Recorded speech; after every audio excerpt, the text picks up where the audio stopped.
على النبي يا أيها الذين آمنوا صلوا عليه وسلموا تسليما সবাই দরুদ ইব্রাহিম পড়ি আল্লাহুম্মা সাল্লি আলা মুহাম্মাদ ওয়া আলা আলি মুহাম্মাদ কামা صليت على إبراهيم وعلى آل إبراهيم إنك حميد مجيد اللهم بارك على محمد وعلى آل محمد كما باركت على إبراهيم وعلى آل إبراهيم إنك حميد مجيد شكر بربالا لولا بكماله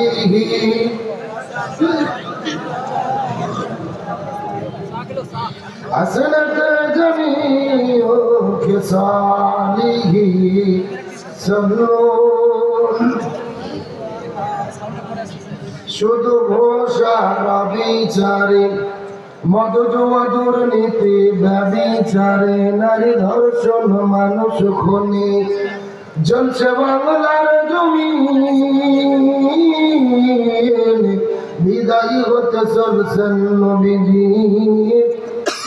রক্তে মাখা দিন রেডিও আর টেলিভিশন ফেসবুক ইন্টারনেট আর মোবাইল ফোন কেড়ে নিল সব মানুষের মন খোদার কালাম লাঞ্ছিত হয়ে কাঁদেছে রাতে দিন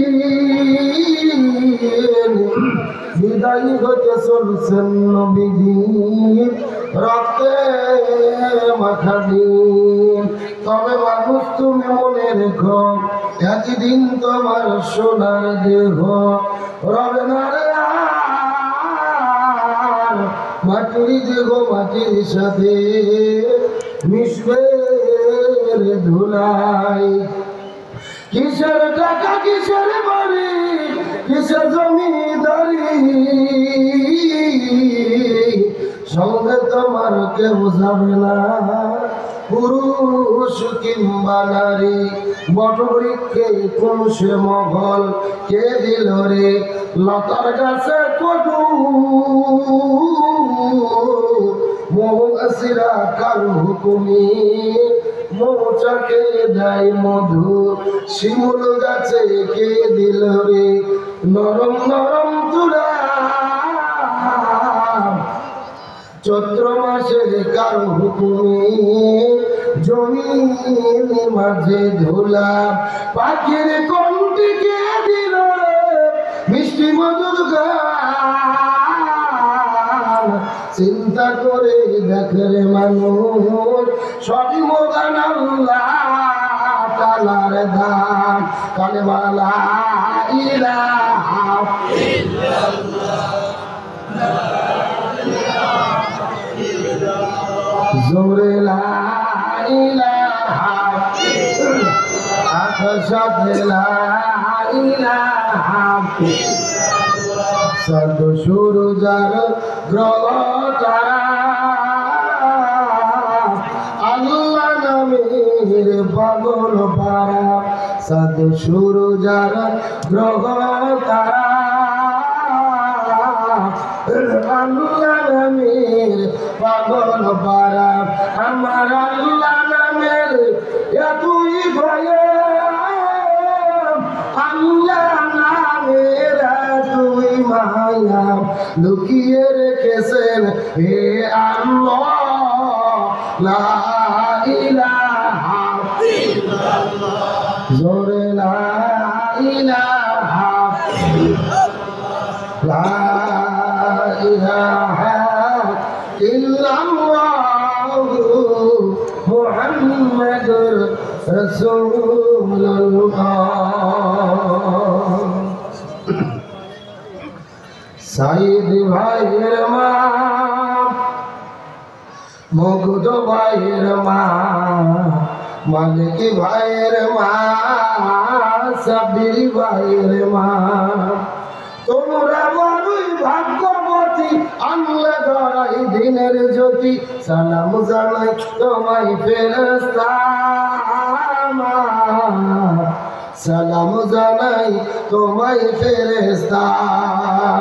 মালিক ভাইয়ের মা, সাব্বির ভাইয়ের মা, সাইদ ভাইয়ের মা, অসীম ভাইয়ের মা, তোমরা বড়ই ভাগ্যবতী, আল্লাহ ধরাই দিনের জ্যোতি। সালাম জানাই তোমায় ফেরেশতা, সালাম জানাই তোমায় ফেরেশতা।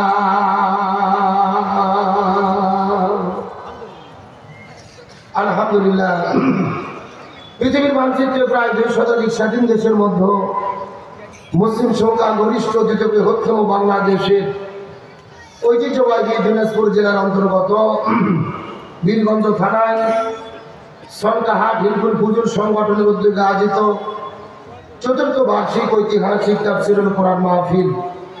আজকের মাহফিলের সম্মানিত সুযোগ্য সভাপতি মহান আল্লাহ তাআলা যাকে সম্মানিত সভাপতির আসনে কবুল করেছেন, জামালপুর মন্ডলপাড়া জামে মসজিদের সম্মানিত সুযোগ্য সভাপতি, এলাকার সর্বাজন শ্রদ্ধাভাজন ব্যক্তিত্ব যারা মোহাম্মদ ইসমাইল হোসেন সাহেব, আমরা সম্মানিত সভাপতির জন্য দোয়া করি আল্লাহ তাআলা তাকে হায়াতে তাইয়্যিবা সিয়াদি কুল্লিয়া দান করুক, সকলে পড়ি আমিন।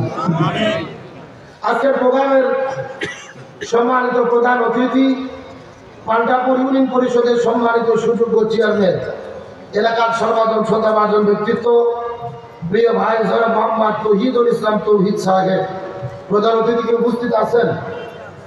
আলহামদুলিল্লাহ, আপনাদের ইউনিয়ন পরিষদের চেয়ারম্যান নাকি? বিএনপি দল করেন? অবশ্যই হয় বিএনপি হবে, না হবে জামাত হবে।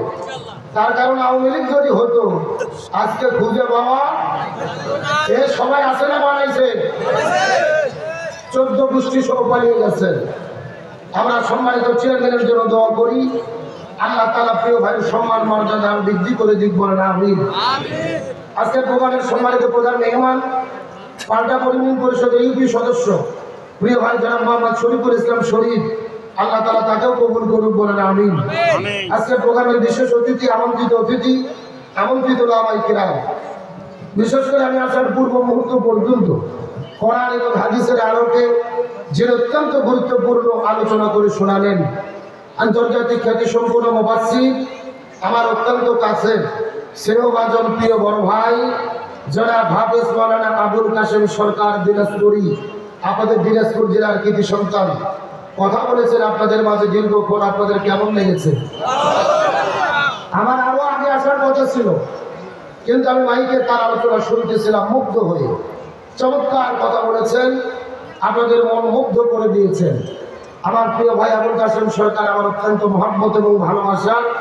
তবে জীবনে প্রথম আজকে আমরা এক মঞ্চে কথা বলতেছি, আলহামদুলিল্লাহ বলেন। এর চাইতে বড় বড় মাহফিলে ভাই প্রধান বক্তা হিসেবে আলোচনা করেন, আলহামদুলিল্লাহ বলেন। আমরা প্রিয় ভাইয়ের জন্য দোয়া করি, আবুল কাশেম সরকার ভাইয়ের জন্য দোয়া করি আল্লাহ তাআলা তার এই মিষ্টি কণ্ঠকে কোরআনের ময়দানে বিশ্বময় কবুল করুক, সকলে পড়ি আমিন।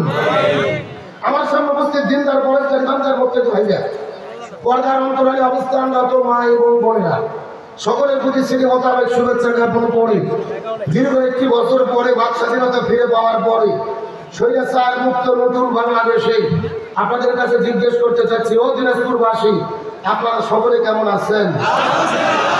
আলহামদুলিল্লাহ রাব্বিল আলামিন। যারা দয়া করে, মায়া করে, মহব্বত করে, আরামের ঘুমকে পৃথক করে কোরআনের মহব্বতে জান্নাতের বাগানে আশা এবং বসার মতো তৌফিক দান করলেন, সে আল্লাহর প্রতি আপনারা খুশি না বেজার? কম না বেশি? যদি হয়ে থাকেন খুশি, মুখে নিয়ে হাসি উঁচু করে কাল্লা চিৎকার করে পড়তেছে আলহামদুলিল্লাহ। আর জোরে বলি আলহামদুলিল্লাহ। রব্বানা লাকাল হামদ হামদান কাসীরান তাইয়িবান মুবারাকান ফীহি। চিৎকার করে বলি আল্লাহু আকবার। দরুদ সালাম বর্ষিত সেই বিশ্ব মানবতার মুক্তির দূত সাইয়্যিদুল মুরসালিন খতামান নবিয়্যিন রাহমাতাল লিল আলামিনের প্রতি দরুদ সালাম সকলেই করি সাল্লাল্লাহু আলাইহি ওয়াসাল্লাম। সম্মানিত উপস্থিত, দীর্ঘক্ষণ আপনারা কথা বলেছেন, খুব সংক্ষেপ আলোচনা, চিৎকার করে আপনাদের জবাব দিতে হবে। আমরা কিসের মাহফিলে এসেছি? আরো জোরে বলেন। তাহলে কথা বলতে হবে কি থেকে? আরো জোরে বলেন। কোরআন থেকে। যে কোরআনের মাহফিলে কথা বলতে হবে, এই হুকুম হলেন আমার আল্লাহ। আল্লাহ তাআলা কোরআনুল কারীমের মধ্যে বলেন, ফাযাক্কির বিল কুরআনি মান ইয়াখাফু ওয়াঈদ। হে রাসূল, আপনি মানুষদেরকে কোরআন দিয়ে ওয়াজ করেন, কোরআন দিয়ে ডাকেন, কোরআন ব্যাখ্যা করে করে আপনি শোনেন। তাদের অন্তরে যদি আমি আল্লাহ আমার ভয় থাকে, তাহলে তারা হেদায়েত প্রাপ্ত হবে। সুবহানাল্লাহ বলেন। রাসূল হাদিস শরীফের মধ্যে বলেন, মান ক্বালা বিহি সাদাকা। কোরআন দিয়ে যারা কথা বলে, এই পৃথিবীতে একমাত্র তারাই সত্য কথা বলে। ওয়ামান আমিলা বিহি উজিরা। আল্লাহ বলেন, কোরআন দেখে দেখে যারা আমল করবে, জীবন পরিচালনা করবে, আমি আল্লাহ তাদেরকে নিজে হাতে জান্নাতের মধ্যে ঢুকাইয়া দেব। আরেকটু জোরে বলেন সুবহানাল্লাহ। রাসূল বললেন, ওমান হাকামা বিহি আদিলা। কোরআন দিয়ে যারা বিচার করে, একমাত্র পৃথিবীতে তারাই ন্যায় বিচার করে। তারপরে বোঝা গেল কোরআন ছাড়া জমিনে ন্যায় বিচার কায়েম হওয়া সম্ভব। রাসূল বলেন, ওমান দাআ ইলাইহি হাদা ফাকাদ হুদিয়া ইলা সিরাতিল মুস্তাকিম। কোরআন দিয়ে যারা মানুষদেরকে ডাকে এবং এই ডাকে যারা সাড়া দেয়, আল্লাহ উভয় দলকে সিরাতুল মুস্তাকিমের পথ দেখায়া দেয়। এখন আমি এসেছি দীর্ঘ পথ পাড়ি দিয়ে এই কোরআন দিয়ে আপনাদেরকে ডাক দিতে চাই। সেই ডাকে কি আপনারা সাড়া দিতে রাজি আছেন? যদি বলেন রাজি আছেন। যদি রাজি থাকেন, গভীর মনোযোগ, ভূমিকায় একটি কথা। রাসূল বলেন, কোরআনের হক হলো চারটি। চিৎকার করে বলেন, কয়টি? রাসূল বলেন, এই চারটি হক যদি কেউ আদায় করে, এই কোরআন তাকে সুপারিশ করে জান্নাতের মধ্যে ঢুকাইয়া দেবে। কয়টা হকের কথা বলেছি? আরো জোরে বলেন। গভীর মনোযোগ লক্ষ্য করুন। ১ নম্বর, কোরআন পড়তে হবে। ২ নম্বর, কোরআন বুঝতে হবে। ৩ নম্বর, কোরআন নিজে আমল করতে হবে। আর ৪ নম্বর হক হলেন, এই কোরআনের বিধান জমিনের মধ্যে বাস্তবায়ন করতে হবে। কয়টা হকের কথা বলেছি? গভীর মনোযোগ লক্ষ্য করুন।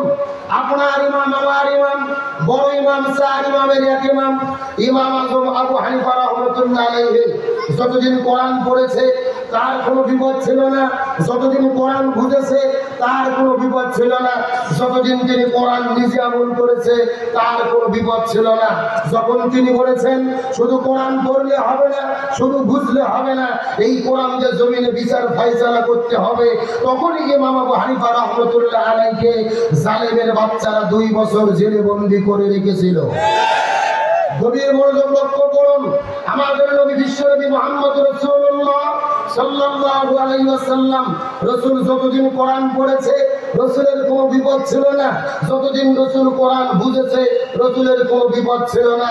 রাসূল নিজে কোরআন মেনে চলেছে, রাসূলের কোনো বিপদ ছিল না। কিন্তু যখন রাসূল বলেছেন জমিন যার আইন চলবে তার, এই কোরআন জমিনের মধ্যে বাস্তবায়ন করতে হবে, তখনই নবীজিকে ৩.৫ বছর জেলে বন্দী করে রাখা হয়েছে। তাকের ময়দানে রক্তাক্ত করা হয়েছে, উহুদের ময়দানে দমদার মোবারক শহীদ করা হয়েছে। ১ নয়, ২ নয়, ২৭ বার আমার নবীকে হত্যার টার্গেটের শিকার করা হয়েছে। এই বাংলার জমিনে লক্ষ্য করুন, কোরআনের পাখি শহীদ আল্লামা দেওয়ার হোসেন সাইদি। আল্লামা সাইদি যতদিন কোরআন পড়েছে তার কোনো বিপদ ছিল না। যতদিন কোরআন বুঝেছে তার কোনো বিপদ ছিল না। নিজে আমল করেছে তার কোনো বিপদ ছিল না।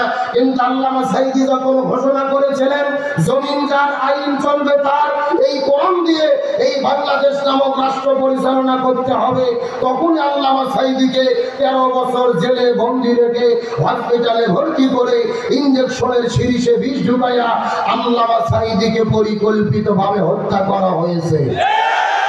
তার মানে বোঝা গেল কোরআন পড়লে বিপদ হয় না, কোরআন বুঝলে বিপদ হয় না, কোরআন নিজে মানলে বিপদ হয় না, কিন্তু কোরআন কায়েমের আন্দোলন করতে গেলে বিপদ হয়। এখন আপনাদের বলতে চাই, এই দিনাজপুরের মুসলমান আলোচনার শুরুতেই আমরা কি শপথ নিতে রাজি আছি যে আমরা কোরআনের 4টি হক আদায় করব? রাজি আছেন? তাহলে আজকের প্রোগ্রাম থেকে শপথ গ্রহণ করব, কোরআন পড়ব, কোরআন বুঝব, কোরআন দিয়ে জীবন করব, কোরআন জমিনে কায়েমের জন্য কাজ করব। কারা কারা রাজি আছেন? দুটি হাত আল্লাহকে তুলে দেখান।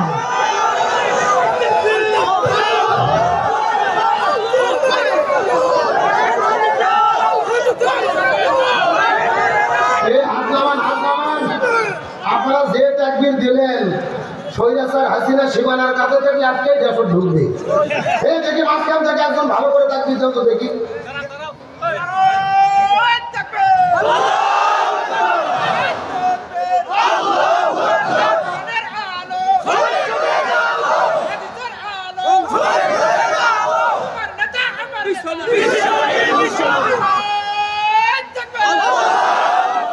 আলহামদুলিল্লাহ বলেন।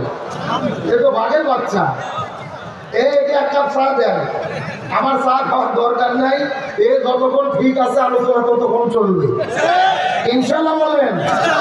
জি, ভূমিকার কথা শেষ। তাহলে আমরা সিদ্ধান্ত নিলাম কোরআনের 4টি হক আদায় করব। রাসূল বলেন এই 4টি হক যদি কেউ আদায় করে এই কোরআন তাদের সুপারিশ করে জান্নাতে নিয়ে যাবে। সুবহানাল্লাহ বলেন। আল্লাহ তাআলা আমাদেরকে এই 4টি হক আদায় করার তৌফিক দিক বলেন আমিন। এখন যদি অনুমতি দেন আমি সরাসরি কোরআন থেকে তাফসীর শুরু করতে চাই। আপনারা কি রাজি আছেন ভাই? সবাই আমার সঙ্গে পড়েন আউযু বিল্লাহি মিনাশ বিসমিল্লাহির রহমানির রহিম। কোরআন তেলাওয়াত করে ডাকবো কাকে? রাসূল বলেছেন যারা জীবিত অবস্থায় আপনার নামে তাকবীর বেশি দেবে ওদের হাড়ের সমস্ত ব্যারাম আল্লাহ তাআলা ভালো করে দেবে। চিৎকার করে বলেন তো দেখি আল্লাহু আকবার। قل إن كنتم تحبون الله فاتبعوني يحببكم الله ويغفر لكم ذنوبكم والله غفور রহিম। সূরা আল ইমরান 3 নম্বর পারার 13 নম্বর পৃষ্ঠার 4 নম্বর লাইন 14 নম্বর উপরে 31 নম্বর আয়াতে কারিমা। তাফসীর ইবনে কাসির, তাফসীরে কাবির, তাফসীরে কুরতুবী, তাফসীরে মুনির, তাফসীরে মারিফুল কোরআন, তাফসীরে খাজিন, তাফসীরে তাবারি, তাফসীরে বিজিলালিল কোরআন, তাফসীরে তাফসীরুল কোরআন। এই আয়াতের উপর ভিত্তি করে 1 নয় 2 নয় অন্তত 10টা তাফসীর গ্রন্থ আমি দেখেছি। এই আয়াতের ভেতরে আল্লাহ তাআলা এত পরিমাণ কথা বলেছেন। এই আয়াতকে সামনে রেখে বর্তমান প্রেক্ষাপটকে মিল করে যদি আলোচনা শুরু করা হয়, আলোচনা চলতে চলতে দিনের পর দিন চলে যাবে, মাসের পর মাস চলে যাবে, তারপরও আলোচনা শেষ হবে না। জোরে বলা যাবে কি মারহাবা। গভীর মনোযোগের কথা বলে বোঝার চেষ্টা করবেন। এই আয়াতে কারিমার ভেতরে সর্বপ্রথম আল্লাহ তাআলা নবীকে ডাক দিয়ে বলেছেন, হে রাসূল আপনি বলে দেন। আমাদের শিক্ষা ব্যবহার করে নবীকে আদেশ করে বললেন, হে রাসূল আপনি তামাম পৃথিবীর মানুষদেরকে জানাইয়া দেন, তামাম পৃথিবীর মানুষদেরকে বলে দেন, তামাম পৃথিবীর মানুষেরা আমি আল্লাহ যদি আমার ভালোবাসা পেতে চাই, আমি আল্লাহ যদি আমার সান্নিধ্য লাভ করতে চাই, এখন আমি আপনাদের জিজ্ঞাসা করি বলেন তো এই দিনাজপুরের মুসলমান আমরা আল্লাহর ভালোবাসা চাই কি চাই না? আল্লাহর সন্তুষ্ট চাই কি চাই না? আল্লাহ বলেন ইয়া রাসূলুল্লাহ আপনি তমাম পৃথিবীর মানুষদেরকে জানাইয়া দেন, মানুষেরা যদি আমি আল্লাহ আমার ভালোবাসা পেতে চাই, আমি আল্লাহ আমার সান্নিধ্য লাভ করতে চাই, তাদেরকে আমল করতে হবে একটি, আর সেই আমল হলো ফাত্তাবিউনি। আপনি তমাম পৃথিবীর মানুষদেরকে জানাই দেন মানুষেরা যেন আপনি নবী আপনাকে অনুসরণ করে। সুবহানাল্লাহ বলেন। আপনি আপনাকে কি করে? অনুসরণ করে। জোরে বলেন কি করে? ভালো করে বলছেন। যেমনি বহুদিন এই আয়াতের তাফসীর এই দিনাজপুর জেলার হুজুরদের মুখে আপনারা শুনেছেন, তারা আলোচনা করেছে, তাহলে তারা যেন আপনি নবী আপনাকে ভালোবাসে এরকম আলোচনা শুনেছেন না? লক্ষ্য করে বোঝার চেষ্টা করেন। বাংলাদেশের নবীকে ভালোবাসার লোকের অভাব নাই, কিন্তু নবীকে অনুসরণ করার লোকের বড় অভাব। আপনি আমি অবশ্যই নবীকে ভালোবাসবো। নবীকে ভালোবাসা হলো ঈমানের অংশ। রাসূল হাদিসের মধ্যে বলেছেন, লা ইউমিনু আহাদুকুম হাত্তা আকুনা হাত্তা ইলাইহি মিন ওয়ালিদিহি ওয়া ওয়ালাদিহি ওয়ান নাসি আজমাইন। ওই ব্যক্তি প্রকৃতপক্ষে ঈমানদার হতে পারবে না যে তার জীবনের চেয়ে, সম্পদের চেয়ে, সন্তানের চেয়ে নবীকে বেশি ভালোবাসতে না পারবে। সুবহানাল্লাহ বলেন।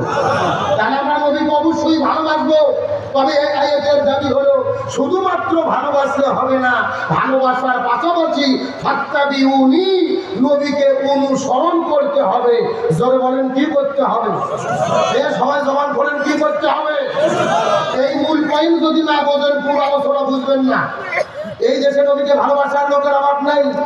রবিউল আউয়াল মাস যখন বাংলাদেশে চলে আসে, এমন আশেকের রাসূল আছে মাথার ভেতরে সবুজ কাপড় বেঁধে নবীর নামে মিছিল করে কেক কেটে নবীর জন্মদিন পালন করে। কিন্তু ওই নবীর বিরুদ্ধে নাস্তিক মুরতাদ বেঈমানেরা যখন কথা বলে, এদেরকে আর রাজপথে খুঁজে পাওয়া যায় না। তাহলে বলেন তো, এরা কি আশেকে রাসূল না আশেকে হালুয়া রুটি? এরা আশেকে খিচুড়ি, আশেকে হালুয়া রুটি। খাওয়া আছে যেই দিন, নবীর নামে মিছিল করে সেই দিন, খাওয়া নাই যেই দিন, রাজপথে খুঁজে পাওয়া যায় না সেই দিন। এইরকম তথাকথিত আশেকে রাসূল আছে না নাই? আমার বন্ধুগণ, মুসলমান ভাইরা, গভীর মনোযোগ লক্ষ্য করুন। কোন দিকে নজর নেই, কোন দিকে তাকাতাকি নাই। কোরআন হাদিসের আলোকে চুম্বক কিছু কথা বলার পরে বিদায় নিয়ে চলে যাওয়ার চেষ্টা করব। মনোযোগ দিয়ে কথাগুলো ভালো করে বোঝার চেষ্টা করবেন। এই জন্য নবীর শুধু ভালোবাসা নয়, ভালোবাসার পাশাপাশি নবীকে অনুসরণ করতে হবে। যেই কথা আমার আল্লাহ কোরআনের আরো আরেক জায়গার মধ্যে কত চমৎকার করে বলেন। আল্লাহ রাব্বুল আলামিনের ঘোষণা, ওয়া মা আতাকুমুর রাসূলু ফাখুযুহু ওয়া মা নাহাকুম আনহু ফান্তাহু। সূরা আসর 28 নম্বর পারা 7 নম্বর পৃষ্ঠার 9 নম্বর লাইন 7 নম্বর আয়াতে কারিমা। তাফসীর ইবনে কাসিরের মধ্য থেকে বলতেছি, আল্লামা ইবনে কাসির রাহমাতুল্লাহ আলাইহি বর্ণনা করে বলেন, এ পৃথিবীর মানুষেরা গভীর মনোযোগ, তোমরা যদি দুনিয়ার ভেতরে শান্তি পেতে চাও, আখিরাতের মধ্যে যদি তোমরা মুক্তি পেতে চাও, ওয়া মা আতাকুমুর রাসূলু ফাখুযু, নবী যেটা করেছে, যেটা করতে বলেছে সেটা তোমরা করো।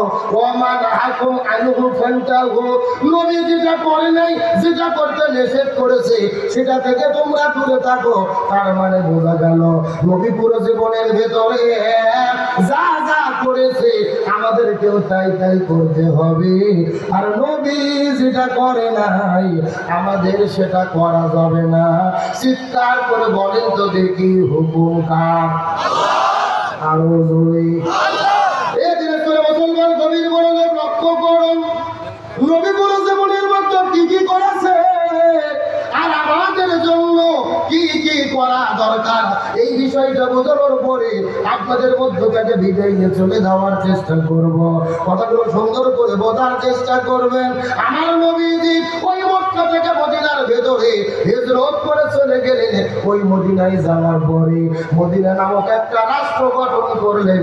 আর আমার নবী হলো ওই মদিনা নামক রাষ্ট্রের রাষ্ট্রপতি। আমার নবী ছিল রাষ্ট্রপতি। জোরে বলেন, আমার নবী কি ছিল? নবী রাষ্ট্রপতি ছিল বলতে ভয় লাগে। যারা চাপা খুলবে না মনে করবেন এদের মধ্যে ভেজাল আছে। আমার নবী ছিল রাষ্ট্রপতি। জোরে বলেন, আমার নবী কি ছিল?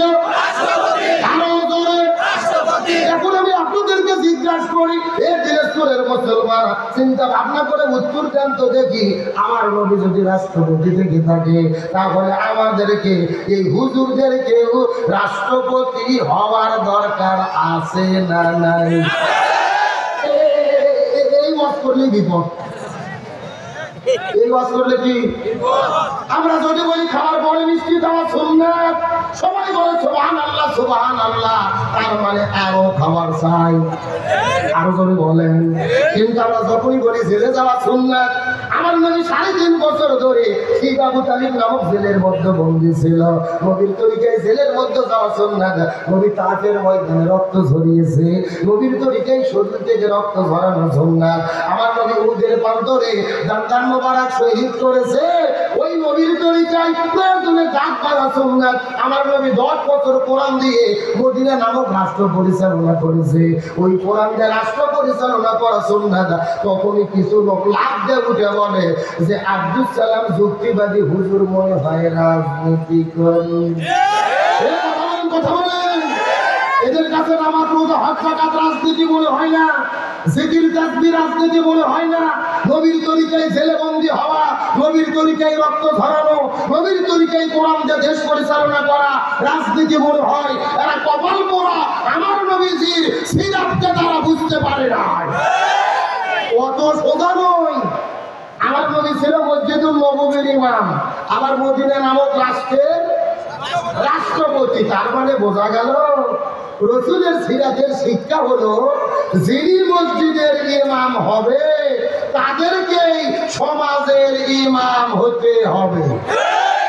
কিন্তু আমরা ভাগ করে দিছি, হুজুরদেরকে একেবারে ভাগ করে ভেটে দিছি যে হুজুরদের কাজ শুধু মসজিদে নামাজ পড়াবে, মাদ্রাসাতে বুখারী শরীফ পড়াবে, মানুষ মরে গেলে জানাজা 40-এ, আর পীরের খানকার যে জিকির এর বাইরে কোনো দায়িত্ব নাই। আমরা হুজুরেরা মসজিদ মাদ্রাসা পীরের খানকা ভাগ করে ভেটে নিয়ে বসে আছি, আর জালেমেরা পুরো জমিন দখল করছে। কথা বলেন, কত সোজা নয়। আল্লাহ তাআলা মানুষ সৃষ্টি করার আগে সর্বপ্রথম বলেছিলেন ওয়াইজ ক্বালা রাব্বুকা লিল মালাইকাতি ইন্নী জাইলুন ফিল আরদি খলিফা। আল্লাহ কিন্তু বলেনি ফিল মসজিদে খলিফা, আমি মসজিদে খলিফা পাঠাবো, ফিল মাদ্রাসায়ে খলিফা, মাদ্রাসাতে খলিফা পাঠাবো, ফি খানকায়ে খলিফা, পীরের খানকায় খলিফা পাঠাবো। আল্লাহ বলছে না ফিল আরদি খলিফা, আমি জমিনে খলিফা পাঠাতে চাই। তার মানে বোঝা গেল আলেমদের দায়িত্ব শুধু মসজিদ মাদ্রাসা আর পীরের খানকা পরিচালনা নয়, আলেমদের দায়িত্ব পুরো জমিনের নেতৃত্ব দেওয়া। কথা ক্লিয়ার না ভেজাল আছে? আমরা রাসূলের সিরাতই বুঝি নাই।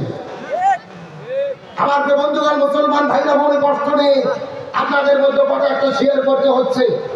এই বাংলাদেশের বর্তমানে সবচেয়ে জনপ্রিয় ইসলামিক স্কলার, ইসলামিক বক্তা ডক্টর মিজানুর রহমান আল আজহারি, কিন্তু গতকালকে তিনি হঠাৎ করে সোশ্যাল মিডিয়াতে পোস্ট দিলেন যেই বছর তার বাংলাদেশে বিভাগীয় পর্যায়ে যতগুলো তাফসীর মাহফিল ছিল সব মাহফিলকে তিনি স্থগিত ঘোষণা করেছেন। তিনি মাহফিলগুলো করবেন না। কারণ কি? বলতেছে নির্বাচনের আগে প্রশাসনিক জটিলতা হতে পারে, মাহফিলে নিরাপত্তা দিতে সরকার হিমশিম খেতে পারে, এই জন্য মাহফিল বন্ধ করলাম। মিজানুর রহমান আজহারি ভাইকে আমরা কলিজাতে ভালোবাসি, অন্তর দিয়ে ভালোবাসি, তাকে শ্রদ্ধা করি, তার প্রতি আমাদের সাগর ভরা ভালোবাসা। কিন্তু ভাইকে বলতে চাই, আপনি যে সিদ্ধান্ত নিয়েছেন এই সিদ্ধান্তটা ভেবে চিন্তে নেওয়া দরকার ছিল। জাতির এই টার্নিং পয়েন্টে, এই কঠিন মুভমেন্টে, এই ক্রাইসিস সংলগ্নে জাতিকে দিক নির্দেশনা দেওয়ার জন্য আপনার 2-1টা হলেও মাহফিল করা দরকার ছিল। জাতি কি করবে, কোন দিকে যাবে, কি করে জাতি ঐক্যবদ্ধ থাকবে, কি করে এই দেশকে আমরা এগিয়ে নেব, স্বৈরাচারের মোকাবেলা করব, এই দেশকে উন্নত করব, কিভাবে জমিনে শান্তি ফিরে আসবে, কোরআন সুন্নাহর আলোকে এই দিক নির্দেশনা আপনার দেওয়াটা বড় জরুরি ছিল। আপনি হাত দিলেন যে মাহফিলের নিরাপত্তা হবে না। আমি প্রশ্ন করতে চাই, তারেক জিয়া দেশে ফিরবেন, খালেদা জিয়া 3 আসনে নির্বাচন করবেন, সমাবেশে বক্তব্য দেবেন, জামাতের আমির বক্তব্য দেবেন, চরমনের পীর বক্তব্য দেবেন। আমার প্রশ্ন হলো, সমাবেশে যদি সরকার নিরাপত্তা দিতে পারে, কোরআনের মাহফিলে কেন নিরাপত্তা দিতে পারবে না? বরং আমি তো মনে করি সমাবেশে সেনাবাহিনী নিরাপত্তার লোকের দরকার, মাহফিলে কোনো নিরাপত্তার লোকের দরকার নেই। এই যে আজকের মাহফিলে 10-15 লোক আপনারা উপস্থিত হয়েছেন, কোন নিরাপত্তার লোকের দরকার হচ্ছে? কোরআনের মাহফিলে নিরাপত্তার দরকার হয় না। কোরআনের মাহফিল হলো জান্নাতের বাগান, এটা আল্লাহ ফেরেশতাদেরকে যে নিরাপত্তা দেয়। আর আপনি বলতেছেন মাহফিল বন্ধ, আইন শৃঙ্খলা অবনতি ঘটবে। তাহলে আমার প্রশ্ন, যদি এই দেশের সরকার আজারি রাত বিভাগে একটা মাহফিলের নিরাপত্তা দিতে না পারে, 300 আসনে একদিনে যদি নির্বাচন হয়, তারা 18 কোটি জনগণকে কেমনে নিরাপত্তা দেবে? এটা তো আজকে জাতির কাছে প্রশ্ন। সুতরাং ভেবে দেখার সময় এসেছে। আজের ভাইকে অনুরোধ করে বলবো, আবারও পূর্ণ বিবেচনা করে সিদ্ধান্ত পরিবর্তন করেন, 2-1টা হলেও মাহফিল করেন, জাতিকে দিক নির্দেশনা দেন।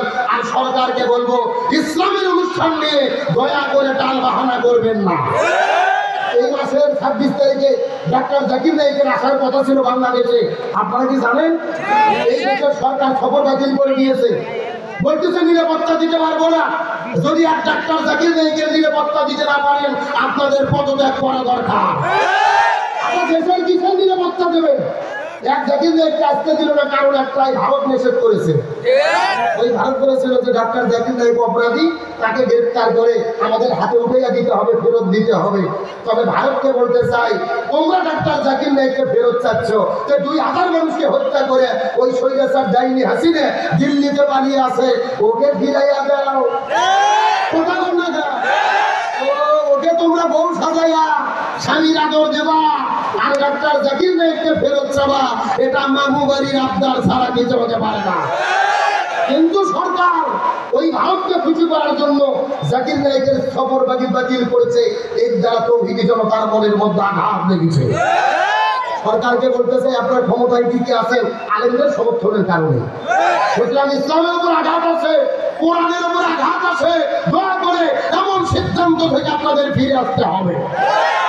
চিৎকার করে বলেন, রাসূলের সিরাতের শিক্ষা হলো, যিনি মসজিদের ইমাম হবে তাদেরকে এই সমাজের ইমাম হতে। আমার বন্ধুগণ, মুসলমান ভাইরা, গভীর মনোযোগ লক্ষ্য করুন। সময় কমে, আপনাদের বেশি ব্যাখ্যা দিতে পারবো না। চুম্বক কিছু কথা বলার পরে বিদায় নিয়ে চলে যাওয়ার চেষ্টা করব। গভীর মনোযোগ লক্ষ্য করেন, মূল কথাটা বলতে চাই। এই যে আজকে আপনাদের মতো মাহফিল হচ্ছে, এই সংগঠনের নাম দিয়েছে হিলফুল ফুজুল। আমার নবী 17 বছর বয়সের ভেতরে এই জমিনের মধ্যে একটা দল গঠন করেছিলেন, যেই দলের নাম হলেন হিলফুল। গভীর মনোযোগ কথাটা বোঝার চেষ্টা করবেন। নবীজি 17 বছর বয়সের ভেতরে এই জমিনের মধ্যে হিলফুল ফুজুল নামক দল গঠন করার পরে এই জমিনে শান্তি প্রতিষ্ঠা করার জন্য 17 বছর থেকে শুরু করে 40 বছর পর্যন্ত নবীজি 23 বছর ধরে চেষ্টা করেছে এই জমিনের মধ্যে শান্তি কায়েম করার জন্য। কিন্তু দুর্ভাগ্যজনক ব্যাপার হলো, নবী 23 বছর ধরে এই জমিনের মধ্যে চেষ্টা করার পরেও শান্তি কায়েম করতে পারলো। কথাগুলো ভালো করে বোঝার চেষ্টা করবেন। নবীজি 23 বছর ধরে চেষ্টা করেছে, কিন্তু জমিনের ভেতরে শান্তি কায়েম করতে পারলো না। কিন্তু নবীজির বয়স যখন 40 বছর হয়ে গেল, আল্লাহ নবীজির উপরে কোরআন নাজিল করলেন। নবীজি যখন কোরআনের দাওয়াত দেওয়া শুরু করে দিল, এই কোরআন জমিনে প্রতিষ্ঠা হয়ে গেল, জমিনের মধ্যে শান্তি কায়েম হয়ে গেল। নবীজির জীবনটাকে 2 ভাগে ভাগ করার চেষ্টা করেন। নবুয়ত পাওয়ার আগে 23 বছর আর নবুয়ত পাওয়ার পরে 23 বছর। আগে 23 বছর নবী চেষ্টা করেছে, কিন্তু জমিনের ভেতরে শান্তি কায়েম করতে পারলো না। কিন্তু পরে 23 বছরে নবীজি কেন শান্তি কায়েম করতে পারলো?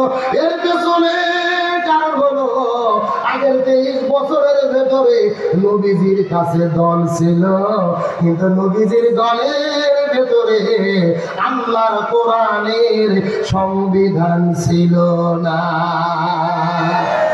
এর কথাকে বোঝা যায়। আচ্ছা, যে 2-1 করে উঠতেছে না কারা? না না না না, আল্লাহর কোরআনের আইনের কথা শুনে ওটা কিন্তু লক্ষণ ভালো না। এরা পেশাব করে যদি জাগার মাল জাগা ফেরত না আসে, তাহলে মনে করবেন ভেজাল আছে। এ ভালো করে বোঝেন, আমার নবী তার দলের মাধ্যমে 23 বছর ধরে চেষ্টা করলো, এই জমিনে শান্তি কায়েম করতে পারলো না। তার কারণ 17 বছর থেকে শুরু করে 40 বছর পর্যন্ত নবী তার দলের দ্বারা চেষ্টা করেছে, শান্তি কায়েম করতে পারেনি। তার কারণ তখন নবীর দল ছিল, কিন্তু দলের সংবিধান আল্লাহর কোরআন। তার কারণ কোরআন তখন নাজিলই হয়নি। আমার কথা কি বোঝা যায়? তারপরে 40 বছরে কোরআন নাজিল হলো, নবী কোরআনের দাওয়াত দিল, এই জমিনে কোরআন কায়েম হলো, শান্তি প্রতিষ্ঠা হয়ে গেল। তার মানে রাসূলের সিরাতের শিক্ষা হলো এই জমিনের ভেতরে যতগুলো রাজনৈতিক দল শান্তি কায়েমের জিকির করতেছে, ওই সমস্ত দলের দ্বারা এই জমিনের ভেতরে শান্তি কায়েম সম্ভব হবে না, যেই দল আল্লাহর কোরআনের সংবিধান দিয়ে পরিচালিত হয় না। কথা কি ক্লিয়ার না ভেজাল আছে? কেন ভাই, যেই দল নিজেরাই কোরআন দিয়ে চলে না, ওদের নিজেদের ভেতরে তো মারামারি করে 1.5 বছরে 160 জন কুপকার। কথা বল না কা? ভালো করে বোঝার চেষ্টা করেন, কোরআন ছাড়া জমিনে শান্তি আসবে না। এই জন্য আল্লাহর কোরআন বলেছেন, ওয়াতাসিমু বিহাবলিল্লাহি জামিআন ওয়া লা তাফাররাকু, তোমরা যদি মুসলমান হও, দ্বীন কায়েমের আন্দোলন করো, আল্লাহর রশিদ ঐক্যবদ্ধভাবে আঁকড়ে ধরো। আল্লাহর কোরআন বলেছেন, ওয়ান্তাকুম মিনকুম উম্মাতুন ইয়াদউনা ইলাল খায়র ইয়ামুরুনা বিল মারুফ ওয়া ইয়ানহাউনা আনিল মুনকার, তোমাদের ভেতরে অবশ্যই একটা দল থাকবে যারা ভালো কাজের আদেশ করবে, অন্যায় কাজে বাধা দেবে। আল্লাহর কোরআন বলেছেন, আল্লাযীনা ইম্মাক্কান্নাহুম ফিল আরদি আকামুস সালাহ ওয়া আতাউজ যাকাত ওয়া আমারু বিল মারুফ ওয়া নাহাউ আনিল মুনকার। কোন মুসলমান দল যদি ক্ষমতায় যায়, 4টে কর্মসূচি বাস্তবায়ন করবে। 1 নম্বর নামাজ বাধ্যতামূলক করবে, 2 নম্বর যাকাত ভিত্তিক অর্থনীতি কায়েম করবে, 3 নম্বর ভালো কাজ চালু করবে, 4 নম্বর মন্দ কাজ বন্ধ করবে। সুতরাং আগামীতে ক্ষমতায় যাওয়ার পরে এই 4 কর্মসূচি বাস্তবায়নের জন্য যারা ঘোষণা দেবে, ইমানদার মুসলমান হিসেবে তাদের পক্ষেই আমাদের থাকতে হবে। তাহলে চিৎকার করে বলে, শান্তির জন্য কি লাগবে? আমার বন্ধুগণ, মুসলমান ভাইরা গভীর মনোযোগ লক্ষ্য করুন। এই জন্য আমার আল্লাহ তাআলা কোরআনুল কারীমের মধ্যে কত চমৎকার করে বলেন, আল্লাহ রাব্বুল আলামিনের ঘোষণা, ওমান আ'রাদা আন যিকরি ফাইন্না লাহু মাঈশাতান দাওকা ওয়া নাহশুরুহু ইয়াওমাল কিয়ামাতি আ'মা। সূরা তাহা 16 নম্বর পারা 19 নম্বর পৃষ্ঠার 13 নম্বর লাইনে 124 নম্বর আয়াতে কারিমা তাফসীরে কাসিরের মধ্য থেকে বলতেছি, আল্লাহ তাআলা ডাকতে বলে, পৃথিবীর মানুষেরা, এই জমিনের মধ্যে যদি তোমরা শান্তি পেতে চাও, যেই ব্যক্তিগুলো সারাটা জীবনের ভেতরে কোরআন বাদ দিয়ে মানব রচিত নীতিতে জীবন পরিচালনা করবে, এদের জীবনে আমি আল্লাহ তাআলা কোনো শান্তি রাখবো না, মাঈশাতাও দঙ্গা, তাদের জীবনটা অশান্তি ভরে দেব।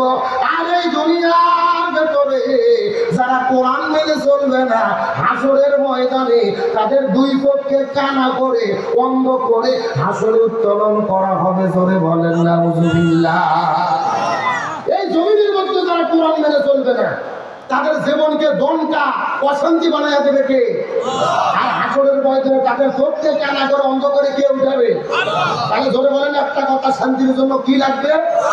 ফামান তাবিয়া হুদায়া ফালা খাউফুন আলাইহিম ওয়ালা হুম ইয়াহজানুন। লক্ষ্য করেন, এই যে পোস্টার আপনারা লিখে দিয়েছেন, আব্দুল সালাম যুক্তিবাদী, আমি যুক্তিতে কিছু কথা আপনাদেরকে বুঝাই। মনে করেন যে বাংলাদেশের ঢাকা শহরে বিশাল বড় একটা পানির ট্যাঙ্কি আছে। জোরে বলেন, কিসের ট্যাঙ্কি? ওই ট্যাঙ্কির মধ্যে থেকে পাইপ দিয়ে দিয়ে বাংলাদেশের 64টা জেলায় পানি সাপ্লাই দেওয়া হয়। কিন্তু ঢাকাতে যে পানির ট্যাঙ্কি আছে, ওই ট্যাঙ্কির ভেতরে একটা মরা বিড়াল মরিয়ে পড়ছে, গন্ধ কুটিয়ে আছে। আমার কথা বোঝা যায়? এখন একটা বিড়াল, একটা পাইপ আস্তে আস্তে আস্তে আস্তে আপনাদের দিনাজপুর বীরগঞ্জ এসেছে। এখন বলেন তো, পাইপে যেই পানি বের হচ্ছে, ওই পানি ভালো না গন্ধ? আমি জোরে বলেন। এখন গন্ধওয়ালা পানি বের হওয়ার পরে দিনাজপুর জেলাতে যত বড় বড় হুজুর আছে, ইমাম, মুয়াজ্জিন, খতিব, মুফতি, মুহাদ্দিস, ফকিহ, সব আলেমদেরকে ডেকে বলা হয়েছে, এই হুজুরের গোষ্ঠীরা, এই যে গন্ধওয়ালা পানি বের হচ্ছে, তোমরা ফু দিয়ে দিয়ে পরিষ্কার করো। হবে? কথা বলেন, হবে? আচ্ছা, দিনাজপুর জেলার হুজুর তো দূরের কথা, কাবা শরীফের ইমামও যদি এসে বিসমিল্লাহ বলে ফু দেয়, পানি পরিষ্কার হবে? আচ্ছা বলেন তো, পানি পরিষ্কার করতে গেলে কি পরিষ্কার করা লাগবে? ওই ঢাকা শহরের ট্যাঙ্কি পরিষ্কার করা লাগবে। এটা কি বুঝতে পেরেছেন? এবার আসল ওয়াজ শোনেন, আসল ওয়াজ। এই বাংলাদেশের শান্তি প্রতিষ্ঠার একটা ট্যাঙ্কি আছে, যার নাম হলো সংসদ ভবন। আরো জোরে বলেন। আরো সংসদের ভেতর থেকে বাবার আইন, দাদার আইন, চাচার আইন, খালুর আইন, ফুপার আইন, কার্ল মার্ক্সের আইন, লেনিনের আইন, পুতিনের আইন, সক্রেটিসের আইন, প্লেটোর আইন, ধর্মনিরপেক্ষতাবাদ, জাতীয়তাবাদ, সোশ্যালিজম, ক্যাপিটালিজম, মানব রচিত তন্ত্র মন্ত্রকে যতদিন পর্যন্ত জুতো এবং ঝাঁটাপিটা করে কোরআন পার্লামেন্টে ঢুকাইয়া কোরআন দিয়ে বাংলাদেশ পরিচালিত না হবে ততদিন পর্যন্ত এই জমিনের ভেতরে শান্তি আসতে পারে না। সুতরাং সমস্ত তন্ত্র মন্ত্রকে জুতো এবং ঝাঁটাপিটা করে কোরআন দিয়ে বাংলাদেশ পরিচালনা করার পক্ষে কারা কারা আছেন দুটি হাত আল্লাহকে তুলে দেখা।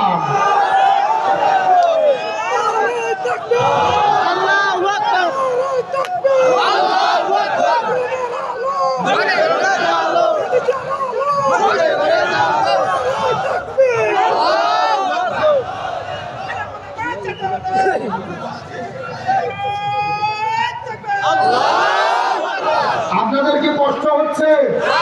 আলোচনা কি চলবে? চলবে না? হাত তোলেন। হ্যাঁ, এইবার বোঝাবেন আপনার 6 নম্বর শ্রোতা। এই সত্য সত্য কারা কারা চলবে একবার কষ্ট করে হাত তোলেন তো দেখি। হাত ধরে একটু নাড়াচাড়া করেন, ঘুম ছাড়ুন। আলহামদুলিল্লাহ, হাত ধরে একটু মুষ্টি করে তো দেখি, মুষ্টি একটু গলা ঠেকার দাম দেখে। লিল্লাহি তাকবীর, আল কোরআনের আলো, আল হাদিসের আলো, দুনিয়ার মুসলিম ইসলামের শত্রুরা কোরআন আছে যেখানে, হাদিস আছে যেখানে, লিল্লাহি তাকবীর। আপনারা সবাই কিন্তু হাত তুলে কথা বললেন, শেষ পর্যন্ত থাকবেন। এখন না থেকে যদি উঠে চলে যান, কথা ভঙ্গ করা কিসের লক্ষণ? মুনাফিকের লক্ষণ। আপনাকে মুনাফিক হতে চান? মুনাফিক হতে চান কি চান না, এটা মোনাজাতের আগে বোঝা যাবে। দেখেন খালি কারা কারা উঠে যায়, মনে করবেন এই গ্রুপের লোক। আর মাহফিল থেকে পালিয়ে যায় যারা, মনে করবেন শহীদ হাসান হাসিনের লোক তারা। তার কারণ পালিয়ে যাওয়া কিন্তু ভালো মানুষের কাম না, ওটা শহীদ হাসানের কাম। এখন আবার বলতেছি আমরা সেখানের কাছে আছি, যে কোনো সময় চট করে ঢুকে পড়তে পারি। আমরা বলতেছি ম্যাডাম আসেন, এটা তো আপনার বাবার দেশ, আপনি আসেন, আপনি চট করে ঢুকবেন আর আমরা আপনাকে ফট করে আলনা ঘরে ঢুকে দেবো। বলেন বুবু আইসো চট করিয়া, আয়না ঘরটা তোমার জন্য রাখছি গো সাজাইয়া, রিসিপশনে বইসাই আছি জুতোর মালা লইয়া, বুবু আইসো চট করিয়া, আয়না ঘরটা তোমার জন্য রাখছি গো সাজাইয়া। আল্লাহ কোরআন বলেছে পুঁথি বালাই কুমুর পিসাস, যেমনের পরিবর্তে যেমন, হাতের পরিবর্তে হাত, পায়ের পরিবর্তে পা, চোখের পরিবর্তে চোখ। এই আয়াতের ডিজিটাল তাফসীর হলো আয়না ঘরের পরিবর্তে আয়না ঘর। আইবার তুমি আইবা গো, এইবার আইসা বলবো ক্ষমতা পাইবা না। যারা ঠিক বলবে না মনে করবেন ওই গ্রুপের লোক। ধরে বলেন ঠিক। বউ আইবার তুমি আইবা গো, এইবার আইসা বলবো ক্ষমতা পাইবা না। ফজলে বুবু কাদের কাকার অবস্থা খারাপ করবে যে বাবার, হাবুল আঙ্কেল এখন সামনে আসে না। নেতা কর্মী সব জেলের ভেতর, বুবু আছে ডরের উপর, কখন জানি আসে গ্রেফতারি পরোয়ানা। বুবু আইবার তুমি আইবা গো, এইবার আইসা প্রভু ক্ষমতা পাইবা না। বয়স তোমার 80 বছর, ডাকিছে বুবু তোমায় কবর, দাফন হবে কোথায় সেইটা ভাবলা না। আইবার তুমি আইবা গো, এইবার আইসা বুবু সিয়ার পাইবা না। ঠিক কিনা? আলোচনা কি চলবে? চলবে, দুটি হাত আল্লাহকে তুলে দেখা।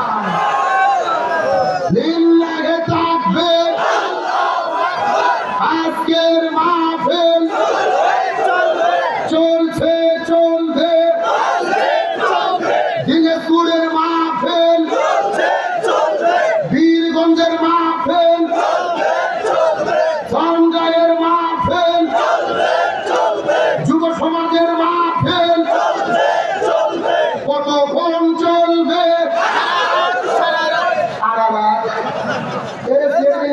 হুজুর মারা ওয়াজ নাকি আমার ভাইরা সারা রাত নয় আলোচনা যেহেতু শুরু করেছি ভাইরে মিনিট 30-এর সময় কি দেওয়া যাবে?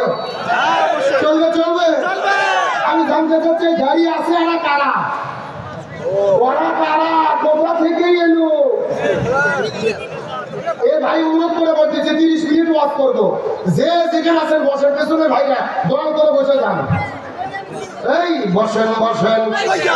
এই জানালি মদিনার গোলামি আমায় দেইয়া আইয়া জানালি মরে মদিনার গোলামি আমায় দেইয়া মাশাআল্লাহ। এই হাই ওরে বাবা বোঝা গেল 2-4টে তাহিরি ভক্ত আছে। এ শোনেন ডক্টর ইউনূস সরকার হলো ডিজিটাল, গ্যাস চলতেছে ডিজিটাল, আজকের ওয়াজও হবে ডিজিটাল। আপনারা কি চান? টক ঝাল মিষ্টি পাবেন, বসেন। যুবকদের স্পেশাল আলোচনা আছে, মহিলাদের স্পেশাল আলোচনা আছে, কোনো টেনশন নাই, জায়গা মতো শোনানো হবে ইনশাল্লাহ। বলেন তাহলে আলোচনা চলছে চলছে, তবে ওটা ওটি করা যাবে। চিৎকার করে বলেন নবীজির জীবনকে অনুসরণ করা ফরজ করে দিয়েছেন কি? আর বলেন এই ছেলে কি পেশাব লাগবে? বুড়ো মানুষের যুবক ছেলের কিসের পেশাব? না না, এই বয়সে বেশি পেশাব করা লক্ষণ ভালো না, ডায়াবেটিস ধরবে। আর গাড়ির ছন্দলি ধরবে আরো বিপদ। বুড়ো মানুষ বসে আছে পেশাব করতেছে না, যুবক মানুষ দৌড়াচ্ছে মানে। আলোচনা চলছে চলছে, ওটাউটি করা যাবে। তাহলে নবীজির জীবনকে অনুসরণ করা ফরজ করেছেন কি? আরো জোরে বলেন। আমার বন্ধুগণ, মুসলমান ভাইরা, গভীর মনোযোগ লক্ষ্য করুন। আল্লাহ নবীজির জীবনকে অনুসরণ করা ফরজ করে দিলেন, তার পেছনে কারণটা কি? আমি পুরো কোরআনটা গবেষণা করে দেখেছি। আল্লাহ নবীজির জীবন অনুসরণ করা ফরজ করে দিয়েছেন, এর পেছনে অনেকগুলো কারণ রয়েছে। তার ভেতরে প্রধানত কারণ হলো 3টা। জোরে বলেন কয়টা? আরো জোরে। এই 3টা কারণের মধ্যে প্রথম নম্বর কারণ কি? এই সম্পর্কে আমার আল্লাহ তাআলা কুরআনুল কারীমের ভেতরে 1450 বছর আগে কত চমৎকার করে বলেছেন। আল্লাহ রাব্বুল আলামিনের ঘোষণা, লাকাদ কানা লাকুম ফি রাসূলিল্লাহি উসওয়াতুন হাসানাহ। আরো জোরে বলেন আল্লাহু আকবার। সূরা আযাব 21 নম্বর পড়েন, 19 নম্বর পৃষ্ঠা 2 নম্বর লাইন 21 নম্বর আয়াতে কারিমা। তাফসীর ইবনে কাসিরের মধ্য থেকে বলতেছি, আল্লাহ রাব্বুল আলামিন বলেন, এই পৃথিবীর মানুষেরা ভালো করে বোঝার চেষ্টা করো, আমি নবীর জীবনের ভেতরে শ্রেষ্ঠ আদর্শ দান করেছি। তোমরা যদি সফল কাম হতে চাও, এই দুনিয়ার মধ্যে শান্তি পেতে চাও, আখিরাতের মধ্যে মুক্তি পেতে চাও, নবীর আদর্শটা তোমাদের গ্রহণ করতে হবে। তার মানে বোঝা গেল নবীর আদর্শ গ্রহণ করা ছাড়া মুক্তি পাওয়ার কোনো উপায় নাই। এই দেশের মুসলমান গভীর মনোযোগ। ইমাম বুখারী রাহমাতুল্লাহ আলাইহি বুখারী শরীফ লেখার আগে এই জমিনের মধ্যে একটা কিতাব লিখেছিলেন, যেই কিতাবের নাম হলো আল আদাবুল মুফরাদ। ওই কিতাবের মধ্যে চমৎকার করে তিনি বর্ণনা করে বলেন, হাসরের ময়দানে আল্লাহ 6 প্রকার মানুষদেরকে বিনা হিসাবে জান্নাতের মধ্যে দেবে। তার মধ্যে প্রথম নম্বর প্রকার হলো তারা যারা জমিনের ভেতরে নবীকে বাদ দিয়ে অন্য কারো আদর্শ গ্রহণ করেছে। তারপরে বোঝা গেল নবীকে বাদ দিয়ে অন্য নেতার যদি কেউ আদর্শ গ্রহণ করে, বিনা হিসেবে তাদেরকে যেতে হবে কোথায়? আর করে বলেন, আপনাদের জিজ্ঞাসা করে বলেন তো, এই দিনাজপুরের মুসলমান নবীকে বাদ দিয়ে অন্য কারো আদর্শ গ্রহণ করেছে, এইরকম লোক দিনাজপুর জেলাতে আছে না নাই? কেউ বাবার আদর্শ গ্রহণ করেছে, বাবাকে চেনা যায়? কথা কয় না। বঙ্গবন্ধু ছিলেন না জাতির ফিরিয়ে? কেউ বা বাবার আদর্শ গ্রহণ করেছে, কেউ বা স্বামীর আদর্শ গ্রহণ করেছে, কেউ বা এরশাদ চাচার আদর্শ গ্রহণ করেছে, কেউ বা কার্ল মার্ক্সের আদর্শ গ্রহণ করেছে, কেউ বা লেনিনের আদর্শ গ্রহণ করেছে। একেবারে সোজা কথা, নবীকে বাদ দিয়ে বাবা চাচা খালু ইত্যাদি ইত্যাদি যদি কেউ আদর্শ গ্রহণ করে, দিনে হিসেবে তাদেরকে যেতে হবে কোথায়? তার মানে বোঝা গেল, জান্নাত যদি পেতে চাই নবীর আদর্শ গ্রহণ করা ছাড়া কোনো উপায় নাই রে, উপায় নাই রে মানুষ, উপায় নাই। নবী বিনে জান্নাত পাওয়ার উপায় নাই। বললে কি কষ্ট হবে? রসুলের প্রতি মহব্বত সবাই বলেন উপায় নাই রে, উপায় নাই রে মানুষ, উপায় নাই। নবী বিনে জান্নাত পাওয়ার। আমার বন্ধুগণ, মুসলমান ভাইরা, গভীর মনোযোগ। নবীর জীবনগুলো স্মরণ করা আল্লাহ ফরজ করে দিয়েছেন। এর পেছনে তিনটা কারণ। প্রথম নম্বর কারণ হলো আল্লাহ নবীর জীবনের ভিতরে শ্রেষ্ঠ আদর্শ দান করেছে। দুই নম্বর কারণটা কি? এই সম্পর্কে আমার আল্লাহ তাআলা কোরআনুল কারীমের মধ্যে কত চমৎকার করে বলেন। আল্লাহ রাব্বুল আলামিনের ঘোষণা, ওয়া ইন্নাকা লাআলা খুলুকিন আযীম। সূরা কলম 29 নম্বর পারা 3 নম্বর পৃষ্ঠার 12 নম্বর লাইন 4 নম্বর আয়াতে কারিমা। তাফসীর ফি জিলালিল কোরআন আল্লামা সাইয়্যিদ কুতুব শহীদ রহমাতুল্লাহ আলাইহি তার কিতাবের মধ্যে বর্ণনা করে বলেন, হযরত আদম আলাইহিস সালাম থেকে শুরু করে ঈসা রুহুল্লাহ পর্যন্ত যত নবী রাসূল পৃথিবীর মধ্যে এসেছেন, কোন নবীর চরিত্রের ব্যাপারে আমার আল্লাহ তাআলা সার্টিফিকেট দেয় নাই, কিন্তু আমার আল্লাহ তাআলা নবীজির ব্যাপারে বলেছে, ওয়া ইন্নাকা লাআলা খুলুকিন আযীম। আল্লাহ বলেন, আমি নবীর ভিতরে তামাম পৃথিবীর মধ্যে শ্রেষ্ঠ চরিত্র দান করেছি। কিন্তু সাহাবীরা আম্মা জান আয়েশা সিদ্দিকার কাছে যাওয়ার পরে জিজ্ঞেস করে বলেন, আম্মা জান আয়েশা সিদ্দিকা, আপনি একটু দয়া করে বলেন তো দেখি নবীজির চরিত্রটা কেমন ছিল? আম্মা জান ডাকতে বলে, এ পৃথিবীর মানুষেরা, তোমরা কি কোরআন পড়ো নাই? সাহাবীরা বলে, হ্যাঁ আম্মা জান, আমরা কোরআন পড়েছি। আম্মা জান বলেছেন, তাহলে তোমরা মনোযোগ দিয়ে শুনে নাও। পবিত্র কোরআন ছিল যেমন, আমার নবীজির চরিত্রটা ছিল তেমন। একেবারে পবিত্র কোরআন যা, আমার নবীজির জীবনের প্র্যাকটিক্যাল লাইফটা চিৎকার করে বলেন আল্লাহু আকবার। এই দেশের মুসলমান গভীর মনোযোগ লক্ষ্য করুন। আল্লাহ নবীর জীবনগুলো স্মরণ করা ফরজ করলেন তিনটা কারণে। এক নম্বর কারণ হলো নবী হলো শ্রেষ্ঠ আদর্শ। 3 নম্বর শ্রেষ্ঠ চরিত্র। 3 নম্বর কারণটা কি? এই সম্পর্কে আমার আল্লাহ তাআলা কোরআনের মধ্যে কত চমৎকার করে বলেন, ওয়া মা আরসালনাকা ইল্লা রাহমাতাল লিল আলামিন। সূরা নিয়া 17 নম্বর পারা 16 নম্বর পৃষ্ঠার 13 নম্বর লাইন 107 নম্বর আয়াতে কারিমা। তাফসীরের কাছের মধ্য থেকে বলতেছি, আল্লাহ তাআলা ডাক দিয়ে বলেন, এ পৃথিবীর মানুষেরা ভালো করে বোঝার চেষ্টা করো। আসমান বলো, জমিন বলো, গ্রহ বলো, নক্ষত্র বলো, জ্যোতিষ্ক মণ্ডলী বলো, নিহারিকা বলো, আল্লাহ তাআলা বলে, আমি আল্লাহ যতগুলো জগৎ সৃষ্টি করেছি, প্রত্যেকটা জগতের ভেতরে আমি আমার নবীকে রহমত স্বরূপ এই জমিনে প্রেরণ করেছি। যতটুকু জায়গার রব বলেন আমার আল্লাহ, ততটুকু জায়গার রহমত হলেন মুহাম্মাদুর রাসূলুল্লাহ। এই দেশের মুসলমান গভীর মনোযোগ লক্ষ্য করুন। এতক্ষণ পর্যন্ত আনন্দ করে করে মজা করে করে অনেক আলোচনা আপনাদের শোনাইছি। আর কয়েকটা মিনিট কথা বলবো, আবেগদের কথাগুলো ভালো করে বোঝার চেষ্টা করবে। আল্লাহ নবীজিকে কেমন রহমত করলেন, এই বিষয়গুলো বোঝানোর পরে বিদায় নিয়ে চলে যাওয়ার চেষ্টা করব। আল্লাহ নবীজিকে প্রেরণ করেছেন, এখনো নবীর জন্ম পৃথিবীর মধ্যে হয় নাই। নবীজির বাবার নাম হলো আব্দুল্লাহ, মায়ের নাম হলো আমিনা। সর্বপ্রথম যেদিন আমার নবীজি মায়ের গর্ভের ভেতরে অস্তিত্ব লাভ করেছে, আসমানের ফেরেশতাগুলো আনন্দ করে, জমিনের গাছপালাগুলো আনন্দ করে, ওই সাগরের মাছগুলো আনন্দ করতে থাকে।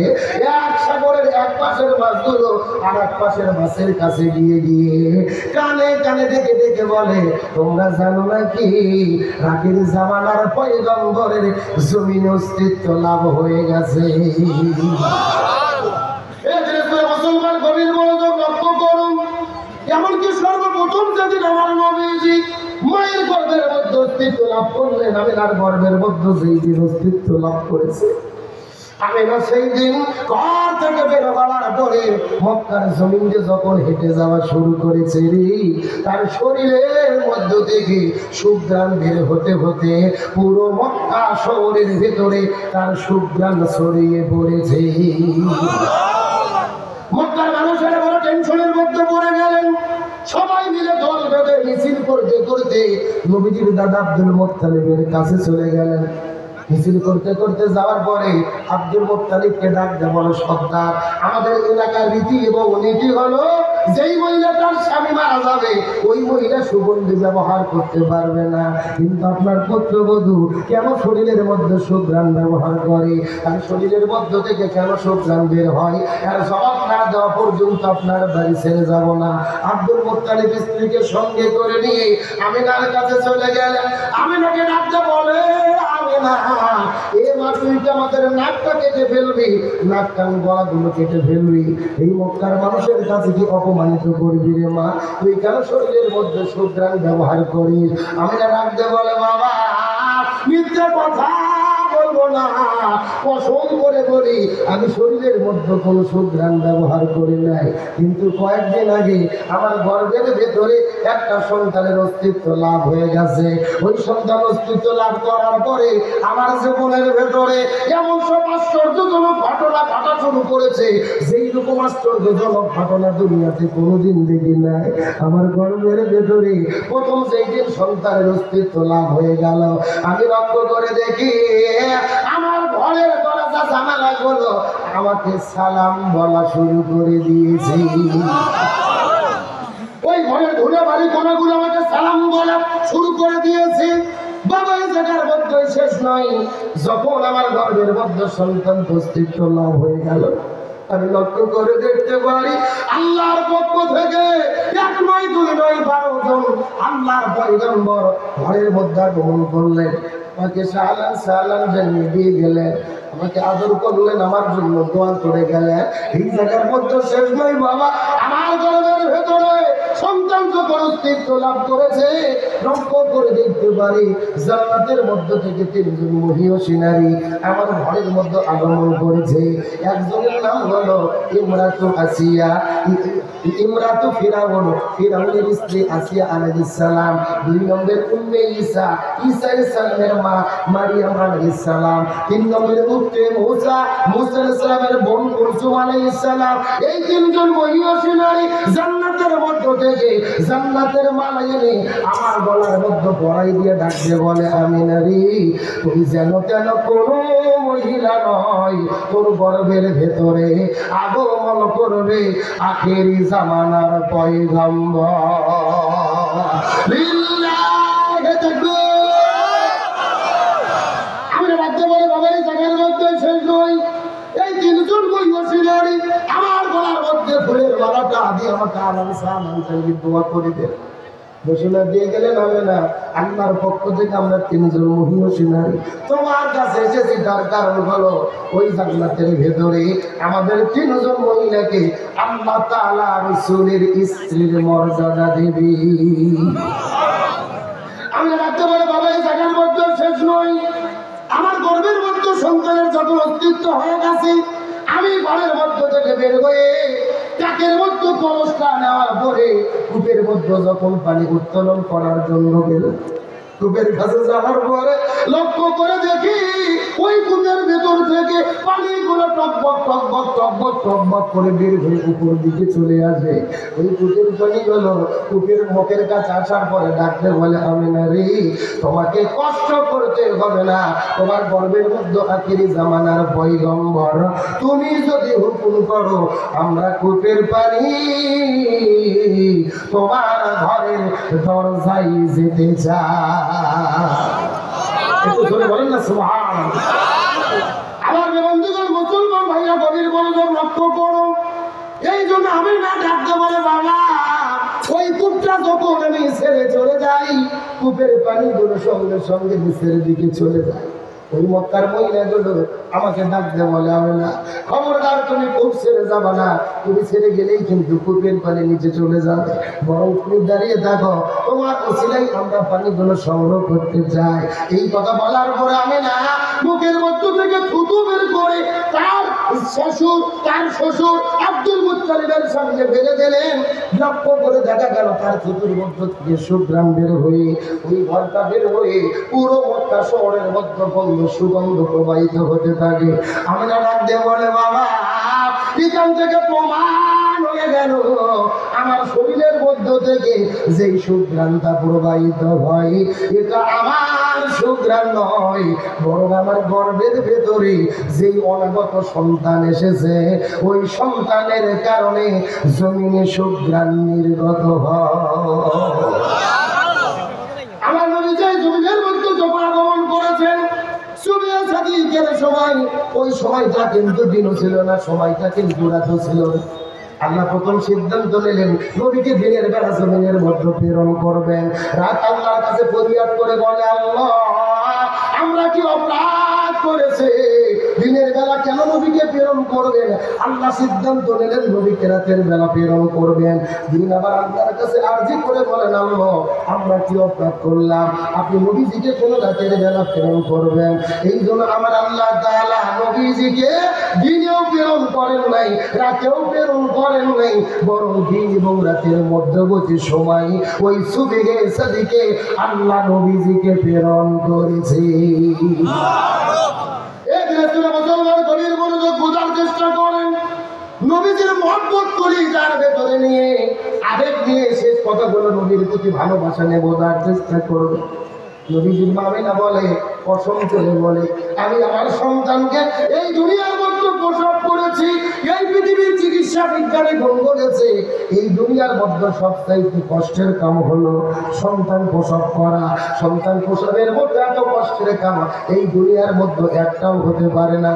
এই আমার ভাইরা বাবাজিরা, আপনার মা সন্তান প্রসব করেছে, স্ত্রী সন্তান প্রসব করেছে, সন্তান প্রসবের কি যন্ত্রণা আপনি বুঝবেন না, আমিও বুঝবো না, আপনার স্ত্রী বুঝবে, আপনার জন্ম দিতে মা বুঝবে। ওই সন্তান প্রসবের মধ্যে এত যন্ত্রণা এই দুনিয়ার মধ্যে একটাও হতে পারে না। এই পৃথিবীর চিকিৎসা বিজ্ঞানী কোন বলে, একটা সন্তান তার মায়ের গর্ভের ভেতরে অস্তিত্ব লাভ করার পরে ধীরে ধীরে ধীরে ধীরে ধীরে ধীরে যখন বড় হওয়া শুরু করে দেয়, 6 মাস পার হয়ে 7 মাসের মধ্যে যখন সন্তানের বয়স হয়, সন্তানের মাথা থাকে নিচের দিকে, পা থাকে উপরের দিকে, তার মানে 7 মাস যখন বয়স হয়ে যায় সন্তান দুইটার পা মায়ের কলিজা বরাবর থেকে যায়, মাথা থাকে নিচের দিকে, পা থাকে উপরের দিকে। এই সন্তানটা বারবার মায়ের কলিজার ভেতরে আঘাত করতে থাকে, লাথি মারতে থাকে। এই 3-4 মাসের ভেতরে একটা সন্তান তার মায়ের কলিজার ভেতরে 1 নয় 2 নয় অন্তত 3000 বার থেকে 3500 বার প্রত্যেকটা সন্তান মায়ের কলিজায় আঘাত করতে থাকে। আপনি আপনার মায়ের কলিজার মধ্যে লাথি মেরেছেন, আমি আমার মায়ের কলিজার মধ্যে লাথি মেরেছি। মা কষ্ট কাউকে বুঝতে দেয় না, চোখের কোণ থেকে জল জল জল জল তোর মায়ের বের হয়, তারপরে বা দুঃখের কথা কিন্তু কাউকে বলতে দেয় না। 3500 বার পর্যন্ত আমরা আমাদের মায়ের কলিজার মধ্যে ডাইরেক্ট পা দিয়ে লাথি মেরেছি। এই দুনিয়ার চিকিৎসা বিজ্ঞানী কোন বলে, এই পৃথিবীতে একটা সুস্থ মাকে যদি দুনিয়ার কোন বাইরে থেকে একটা বার আঘাত করা হয়, ওই মা দুনিয়ার মধ্যে বেঁচে থাকার কথা নয়, কিন্তু একটা সন্তান ৩,৫০০ বার লাথি মারে, তারপর মাটা দুনিয়ার মধ্যে কেমনে বেঁচে থাকে। ডাক্তাররা বর্ণনা করে বলে, চিকিৎসা বিজ্ঞানীগণ বলে, আমাদের পরীক্ষা ফেল হয়ে যায়, আমাদের গবেষণাগুলো ফেল হয়ে যায় রে।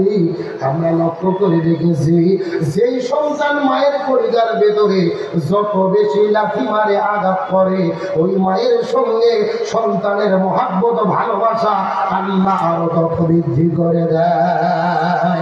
লিল্লাহি তাকবীর। এই দিনে মুসলমান গভীর মনোযোগ লক্ষ্য করুন। আপনি আপনার মায়ের পরিবারের মধ্যে আঘাত করলেন, আমি আঘাত করলাম, কিন্তু যেই দিন সন্তান মাটা প্রসব করবে, সন্তান দুনিয়ার ভেতরে আগমন করার দিনে মায়ের মাথা থাকে নিচের দিকে আর পা থাকে মায়ের কলিজা বরাবর ঠেকানো। সন্তানের যখন হুকুম নয় এই দুনিয়ার মধ্যে তিনি বের হয়ে আসবে, ওই মায়ের কলিজায় পা দিয়ে লাথি দিয়ে চেষ্টা করেন তিনি দুনিয়ার মধ্যে আসার জন্য। এমন মা আছে সন্তান প্রসব করার সময় দুনিয়ার মধ্যে থেকে মৃত্যুবরণ করে এই জমিনের মধ্যে থেকে বিদায় নিয়ে চলে যায়। আর এই দুনিয়ার চিকিৎসা বিজ্ঞানীগণ বলেন, নর্মালে যেই মায়াগুলো ডেলিভারি হয় অন্তত ৯০% মহিলা সন্তান প্রসবের সময় অজ্ঞান হয়ে শেষলেস হয়ে জমিনের মধ্যে পড়ে যায়। কিন্তু ডাক্তাররা বলে, এই যে মা অজ্ঞান হয়ে গেল, শেষলেস হয়ে পড়ে গেল সন্তান প্রসবের পরে, এই সন্তান যখন একবার মা মা বলে কান্না করে রে, ওই সন্তানকে নেওয়ার পরে মায়ের বুকের মধ্যে ঠেকানোর সঙ্গে সঙ্গে মনে হয় মৃত মাকে আল্লাহ আবার পরিপূর্ণ জীবিত করে দেয়। আল্লাহু আকবার বলে।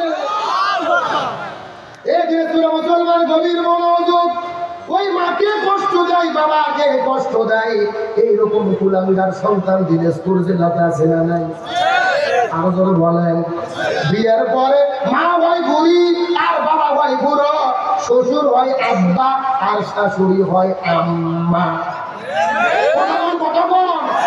একেবারে কল বলা, আব্বা আম্মা আর বাপ হয় বুড়ো মা হয় বুড়ি, এইরকম কুলাঙ্গার সন্তান আছে না নাই? এ জোরে বলেন, এরা বেটা না পাঠা? জোরে বলেন, বেটা না পাঠা? এই দিনাজপুরের যুবকেরা দুই হাতে পাতে অনুরোধ করে যায়, যতই নামাজ পড়ো, রোজা রাখো, হজ করো, যাকাত দাও, পিতা মাতার সঙ্গে যদি খারাপ ব্যবহার করো জান্নাতে যাওয়া যাবে। কিন্তু গভীর মনোযোগ বোঝার চেষ্টা করেন, পিতা মাতার খেদমত সম্পর্কে আপনাদের আলোচনা করা আমার উদ্দেশ্য ছিল না। আমার উদ্দেশ্য ছিল নির্দিষ্ট সাবজেক্টে আপনাদের মেসেজ দেওয়া। এতক্ষণ পর্যন্ত বোঝানোর চেষ্টা করলাম সন্তান প্রসবের একটা কষ্ট আছে না নাই? কিন্তু আমি না ডাকতে বলে, আমি পছন্দ করে বলে, আমি আমার সন্তানকে প্রসব করেছি, আমি না বিন্দু মাত্র কোনো কষ্ট বুঝতে পারি না। বলেন না সুবহানাল্লাহ।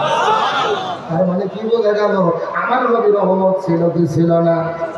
এই গভীর মনোযোগ বোঝার চেষ্টা করবেন। আমার নবী জমিনের মধ্যে আগমন করেছে, প্রত্যেকটা সন্তানের সঙ্গে মায়ের নারের কিন্তু সম্পর্ক থাকে, কিন্তু নবীজির সাথে তার মায়ের নারের কোনো সম্পর্ক ছিল না। ওই নাক কাটা অবস্থায় তিনি দুনিয়ার মধ্যে আগমন করেছে। এবার এই সমস্যা হয়েছিল না, ছেড়ে দেন চলে যান, এই সব লাফালাফি করে সবাই তো ছেড়ে ফেটান দিবে। আমার বন্ধুগণ, মুসলমান ভাইরা গভীর মনোযোগ লক্ষ্য করো। জানি না আর জীবনে আপনাদের মধ্যে আসতে পারবো কি পারবো না, নির্দিষ্ট একটা জায়গা পর্যন্ত আমি আপনাদেরকে নিয়ে যেতে চাই। গভীর মনোযোগ দিয়ে শোনার চেষ্টা করে। এই দুনিয়ার ভেতরে আমরা আগমন করেছি, ৪-৫ বছর বয়স হওয়ার পরে আমরা সুন্নতি খাতনা করেছি, কিন্তু নবীজির সুন্নতি খাতনা করার কোনো প্রয়োজন হয় নাই। ওই সুন্নতি খাতনা করা অবস্থায় আমাদের নবীজি দুনিয়ার মধ্যে আগমন করেছি। তার কারণ হলো নবী হলেন রাহমাতাল লিল আলামিন। ওই নবীর লজ্জাস্থান এই দুনিয়ার কোনো মানুষে দেখবে, কোনো মানুষ স্পর্শ করবে, এটা আমার আল্লাহ তাআলা সহ্য করেন নাই। এই জন্য আমার আল্লাহ নবীজিকে ওই সুন্নতি খাতনা করা অবস্থায় এই দুনিয়ার মধ্যে প্রেরণ করেছি। ওই নবীজি দুনিয়ার মধ্যে আগমন করলেন, সুবিয়া সাদিকের সময় নবীজির মামিনা ডাকতে বলেন, আব্দুর রহমান ইবনে আউফের মা ছিলেন নবীজির ধাত্রী। তারা বর্ণনা করে বলেন, সুবিয়া সাদিকের সময় নবীজির যখন জন্ম হবে পুরো ঘরটা তখন অন্ধকার অন্ধকার ছিল, কিন্তু নবী যখন জন্মলাভ করলেন নবীজি পৃথিবীর মধ্যে আসার সাথে সাথে ওই অন্ধকার ঘরটা আলোয় পরিণত হয়ে গেলি। শুধুমাত্র তাই নয়, ওই আলোটা পুরো মক্কা ছড়িয়ে চতুর্দিকে ছড়িয়ে পড়লেন। নবীজির মা দেখে বলেন, আমি লক্ষ্য করে দেখতে পাচ্ছিলাম ওই সিরিয়া দামেস্কের ভেতরে বড় বড় দালান হয় আমি পরিষ্কার দেখতে পাচ্ছি। নবীজির চাচা বলেন আবু তালিব, নবীজিকে সকালবেলা কোলের মধ্যে নেওয়ার পরে সকালবেলা যখন পূর্ব আকাশে যখন সূর্য চলে উঠেছে তখন চিন্তা করে দেখেছেন ওই সূর্যের আলোটা সন্তানের গায়ে লাগাতে হবে। এই দুনিয়ার চিকিৎসা বিজ্ঞানীগণ বলেছেন যদি সব সকালবেলা রোদটা সন্তানের গায়ে লাগানো যায় ভিটামিন ডি শূন্যতা পূর্ণ হয়। কিন্তু আবু তালিব ডাক্তার বলে, আমি বড় বিপদের মধ্যে বললাম, আমার ভাতিজা মোহাম্মদকে কোলের মধ্যে নিয়ে সকালবেলা যখন ঘর থেকে বের হয়েছি ওই সূর্যের আলোটা শরীরের মধ্যে লাগানোর জন্য, কিন্তু লক্ষ্য করে দেখি রে কোথায় থেকে কোন একটা মেঘ মালা এসে নবীর শরীরের ওপর দিয়ে চলতে চলতে চলতে শুরু করলেন। আমি যেখানে এই ভাতিজাকে নিয়ে যাই মেঘটা আমাদের মাথার উপর দিয়ে সেখানে যেতে থাকে। আমি আমার শরীরে ওই সূর্যের আলো শরীরে লাগাতে পারলাম না। একদিন আবু তালিব ডাকতে বলে, ভাতিজা জীবনের মধ্যে একটা দুর্ঘটনা আশ্চর্যজনক ঘটনা ঘটে গেল। একদিন গভীর রজনীতে তুমি হাউমাউ করে কান্না করা শুরু করেছিলে, বারবার চেষ্টা করেছি কিন্তু তোমার কান্না বন্ধ করতে পারি না। আমি মনে চিন্তা করলাম আকাশের মধ্যে চাঁদ রয়েছে, ওই চাঁদটা তোমাকে দেখানোর জন্য নিয়ে যাব। এই জন্য আবু তালিব নবীকে কোলের মধ্যে নিয়ে আবু তালিব ডাকতে বলে, ভাতিজা তোমাকে কোলের মধ্যে নিয়ে যখন ঘর থেকে বের হয়ে গেলাম ওই চাঁদের দিকে তুমি তাকাইলি কিন্তু তোমার কান্না বন্ধ হলো না। তুমি হাউমাউ করে করে কান্না শুরু করলে, কিন্তু পরে লক্ষ্য করে দেখি আকাশের চাঁদটা আস্তে করে নামতে নামতে নামতে নামতে নামতে নামতে আস্তে করে তোমার কাছে চলে এলো। আমার মনে বড় ভয় হচ্ছিল, জানি না চাঁদটা তোমার শরীরের মধ্যে পড়ে যাবে কিনা, কিন্তু তুমি চাঁদের সঙ্গে কি যেন ফিস ফিস ফিস ফিস করে বললে, তোমার কান্না বন্ধ হয়ে গেল। চাঁদও একটা হাসি দিলে তুমিও হাসা শুরু করলে। রাসূল বলে, চাচা ওই দিন চাঁদ আমাকে কি বলেছিল আপনি কি জানেন? এমন সময় রাসূলকে চাচা ডাকতে বলে, ভাতিজা তোমাকে কি বলেছিল শুনতে পারি নাই, বুঝতেও পারি নাই। রাসূল ডাকতে বলে, চাচা ওই দিন আমাকে চাঁদ বলেছিল এ রাহমাতাল লিল আলামিন, আপনি বলেন তেমন জগতের জন্য রহমত স্বরূপ আপনি নিজেকে একা ভাববেন না। আপনার বাবা মারা গেছে, দুনিয়ার মধ্যে ইতিম হয়ে গেছেন, আপনাকে খেলা দেওয়ার মতো দুনিয়ার ভিতরে কেউ নাই, এমন কখনো ভাববেন না। রাতের বেলা যদি আপনার প্রয়োজন হয়, খেলা করতে মনে চায়, আপনি নবী একবার শুধু আকাশের দিকে ইশারা করে আপনি আমাকে শুধু একবার ডাক দেবেন, আমি আকাশের চাঁদ আপনার সাথে প্রয়োজনে সারা রাত আপনার সঙ্গে খেলা করে কাটাতে চাই। লিল্লাহি তাকবীর ওয়া মা আরসালনাকা ইল্লা রাহমাতাল লিল আলামিন।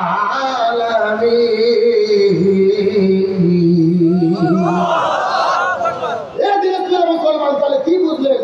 ওই নবীর রহমত ছিল কি ছিল না? ওই রাসূলের সম্মান মর্যাদা কম না বেশি? এইবার আসল আলোচনা শুনেন। যেই বিষয়টা বোঝানোর জন্য এতক্ষণ পর্যন্ত আপনাদের মধ্যে আলোচনা করলাম, আপনাদের কি কষ্ট হচ্ছে? রাগ করতেছেন? আলোচনা কি চলবে?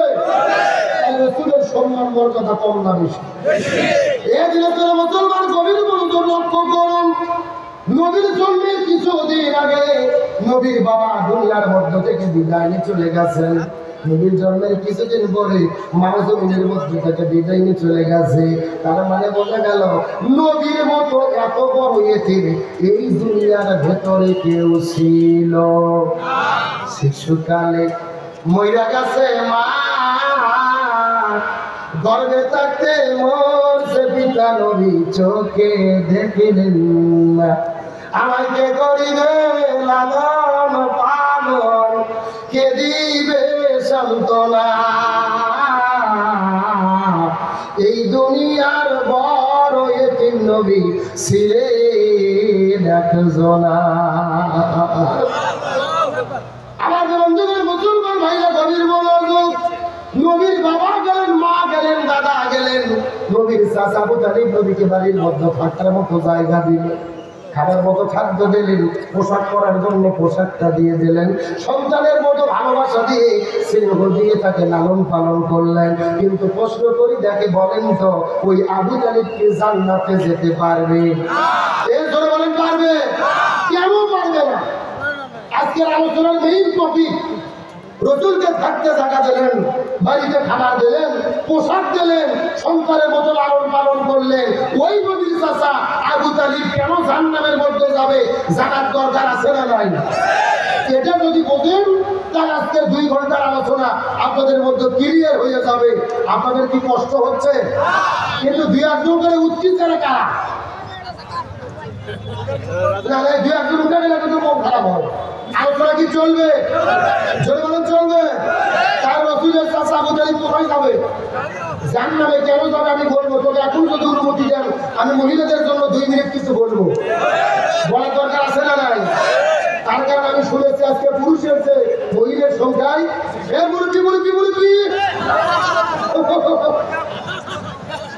ছেড়ে যান। আবার বুড়ো মানুষ কাপড় নষ্ট করতে পারে, তবে খালি দেখেন যে পেশাব করে জাগার মান আছে না ওখানে থাকে, লক্ষ্য করার দরকার আছে না নাই?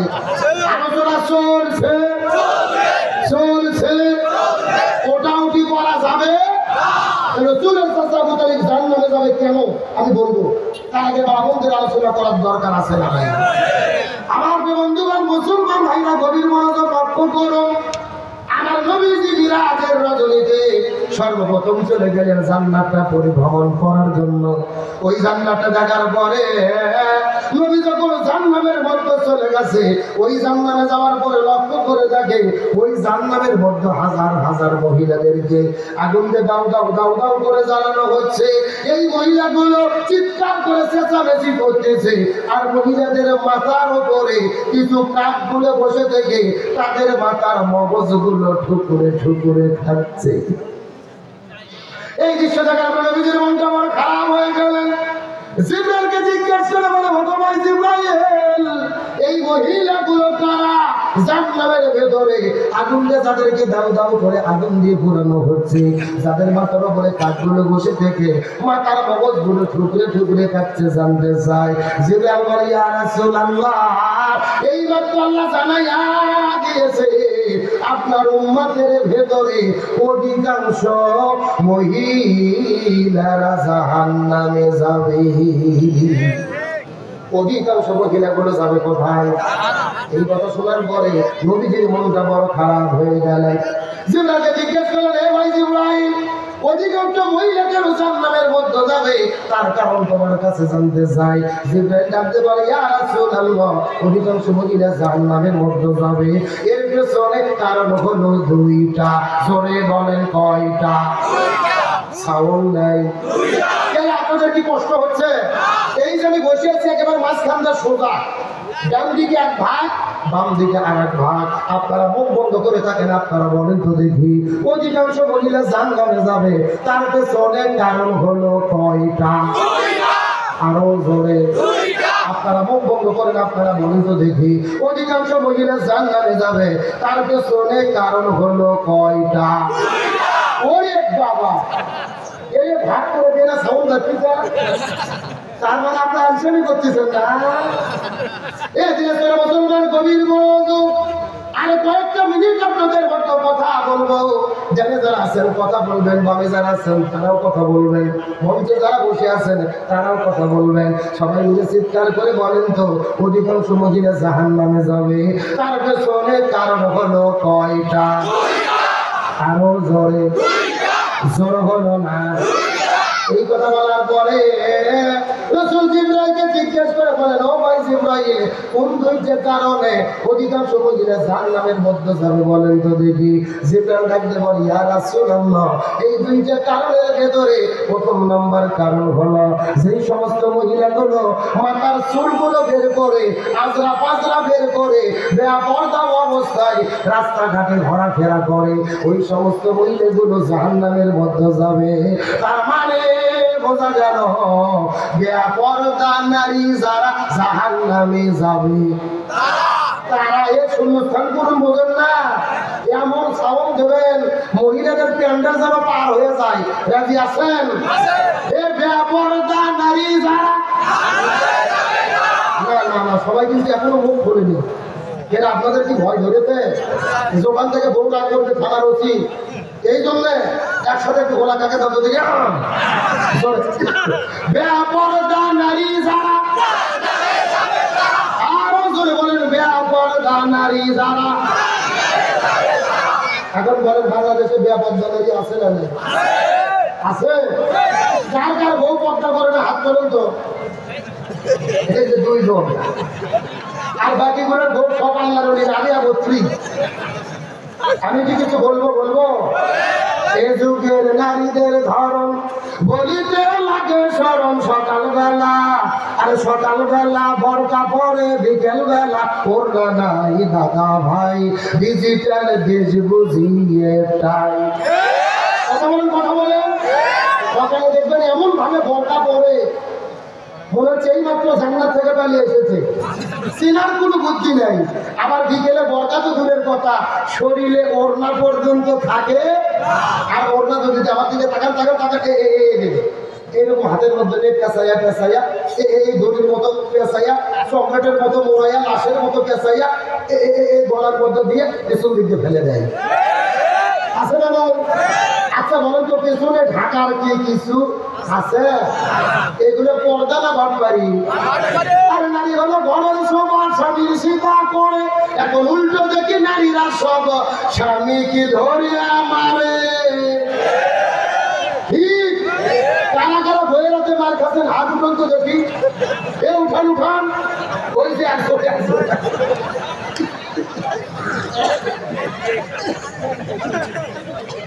এ শোনেন, আসেন না, শুধু একজন না, অধিকাংশ স্বামী দিনে কিংবা রাতে বইয়ের কাছে মার খেয়ে বসে আছে, কিন্তু লজ্জাতে বলে না। কিন্তু আমাদের দেশে যেরকম স্বামীকে মারা বউ আছে, একই রকম বউকে মারা স্বামী আছে না নাই? এমনও স্বামী আছে বউর মতো পিঠে, কিসের মতো? হাতের মতো একটা লাঠি নিয়ে বউ কেমন ধরে মারা শুরু করছে, বলছে তুই আব্বা না বলা পর্যন্ত তোর মায়ের বন্ধ হবে না। বউ মার সহ্য করতে না পারে, বলছে আব্বা। পরের দিনে শয়তান হুজুরের ফোনটা বলতেছে, হুজুর বউ তো আব্বা বলছে ফতুয়া কি? আমি বললাম ফতুয়া পরে আগে তোর বাটাম ফাটাতে হবে। কথা বলেন। তার কারণ বলেন তো, বউ কি মারা যাবে? কে বলে বউকে মারা যাবে না? বউকে কখন মারা যাবে আমি কি বলবো? আপনারা রাগ করতেছেন নাকি? কি বলবো? হ্যাঁ, ভালো করে শোনেন।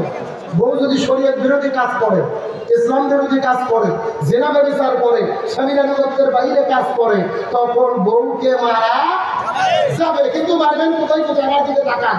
মাথা বাদ, মুখ বাদ, পেট বাদ, পিঠ বাদ, কোমর বাদ, মাজা বাদ, হাঁটুর থেকে শুরু করে নিচ পর্যন্ত। কথা কি বুঝেছেন? একজন করছে ফাটাও। শোনেন, লক্ষ্য করেন, আর যেই ব্যাগকে মারবেন এই ব্যাগের পরিমাপ হবে 1 বিঘের অর্ধেক, মানে হলো 1 মুষ্টি। গত 3 বছর আগে গাইবান্ধা জেলা থেকে একটা লোক ফোনে বলতেছে, হুজুর 1 মুষ্টি ধরবো কি আর মারবো কি? তখন আরেকজন বলতেছে, হুজুর ধরার পরে যদি কোনো মতো মাথা মার হয়ে থাকে ওই মাথাটা ধুতো দেবো। এইরকম ঘটনা আছে না নাই? ও তাও ভোট মারবে। এখন বলেন তো, ভোট মারলে কি ভোট ঠিক হবে না? রসুল বলেছে করেছেন, মহিলাদের সৃষ্টি করা হয়েছে বাম পাথরের বাঁকা হার দিয়ে। ধরে বলেন কি হার? এখন বাঁকা হার যদি হাতির করে সোজা করতে চান সোজা হবে? ভেঙে মচকে যাবে। এই জন্য বউদেরকে মানে নয়, বউদেরকে ভালোবাসা দিয়ে সোনা ময়না কলজে টিয়ে পাখি বলে ভালোবাসা দিয়ে আপন করতে হবে। জোরে বলেন সুবহানাল্লাহ। এইবার মেয়ে অনুযায়ী খুশি হয়েছে সিলেমিন ভাই, যেই রকম হুজুরই তো দরকার। তাহলে চিৎকার করে বলেন বেপরদা নারী যারা, আরো জোরে বলেন বেপরদা নারী যারা। আমার বন্ধুগণ, মুসলমান ভাইরা গভীর মনোযোগ। এই কথা বলার পরে রাসূল কালকে জিজ্ঞেস করে বললেন, এ ভাই জিবরাইল 2 নম্বর কারা জান্নাতের মধ্যে যাবে? তুমি দয়া করে বলো তো দেখি 2 নম্বর কারণ জানতে চাই। জিবরাইল ডাকতে বলে, ইয়া রাসূলুল্লাহ, ওই সমস্ত মহিলাগুলো জান্নাতের মধ্যে যাবে যেই মহিলাগুলো স্বামীর খেদমত করে না, স্বামীর কথা মতো চলে না, স্বামীর আনুগত্য করে না। এই সমস্ত মহিলাগুলো জাহান্নামের মধ্যে যাবে। তার মানে বোঝা গেল স্বামীর অবাধ্য স্ত্রী যারা জাহান্নামে যাবে। আমার কথা তো বুঝলেন না? জোরে বেপরদা নারী যারা, স্বামীর অবাধ্য স্ত্রী যারা। এই জন্য আমার নবী বলেছেন মহিলাদের জন্য 4টা আমল করতে হবে। এই 4টা আমল করলে আল্লাহ জান্নাতের দরজা খুলে দেবে। 1 নম্বর হলো নামাজ, 2 নম্বর হলো রোজা, 3 নম্বর স্বামীর খেদমত, 4 নম্বর পর্দা। 1 নম্বর নামাজ, 2 নম্বর রোজা, 3 নম্বর স্বামীর খেদমত, 4 নম্বর পর্দা। এই 4টা আমল করলে আল্লাহ জান্নাতের দরজা খুলে দেবে।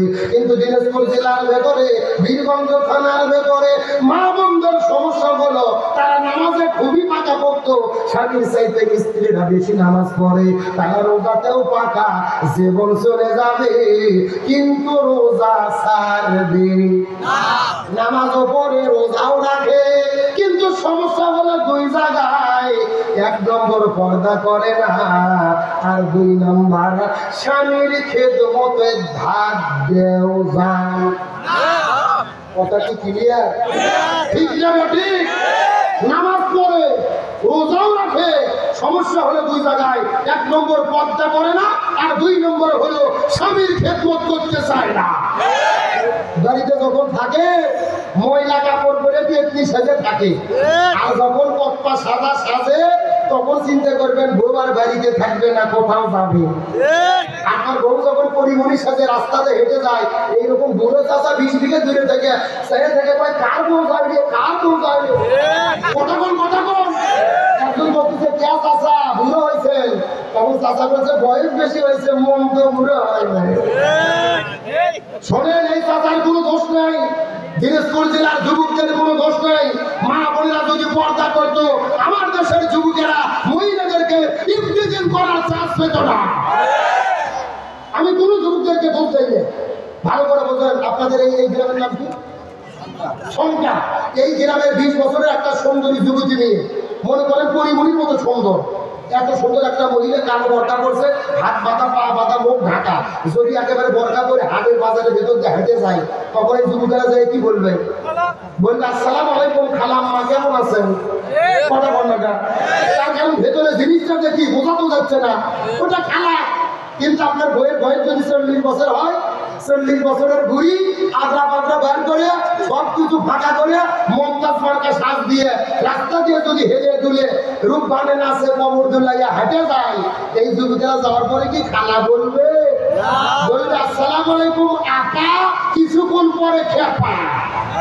কথা বলো। বোঝা গেল যুবকদের কাছে ভালো ব্যবহার নিতে চাইলে আগে মহিলাদেরকে পর্দার ভেতরে ঢুকতে হবে। পর্দা ছাড়া কোনো মহিলার নিরাপত্তা পাওয়া সম্ভব? আলোচনা কি চলবে? টাকা চলবে না, হাত তোলেন।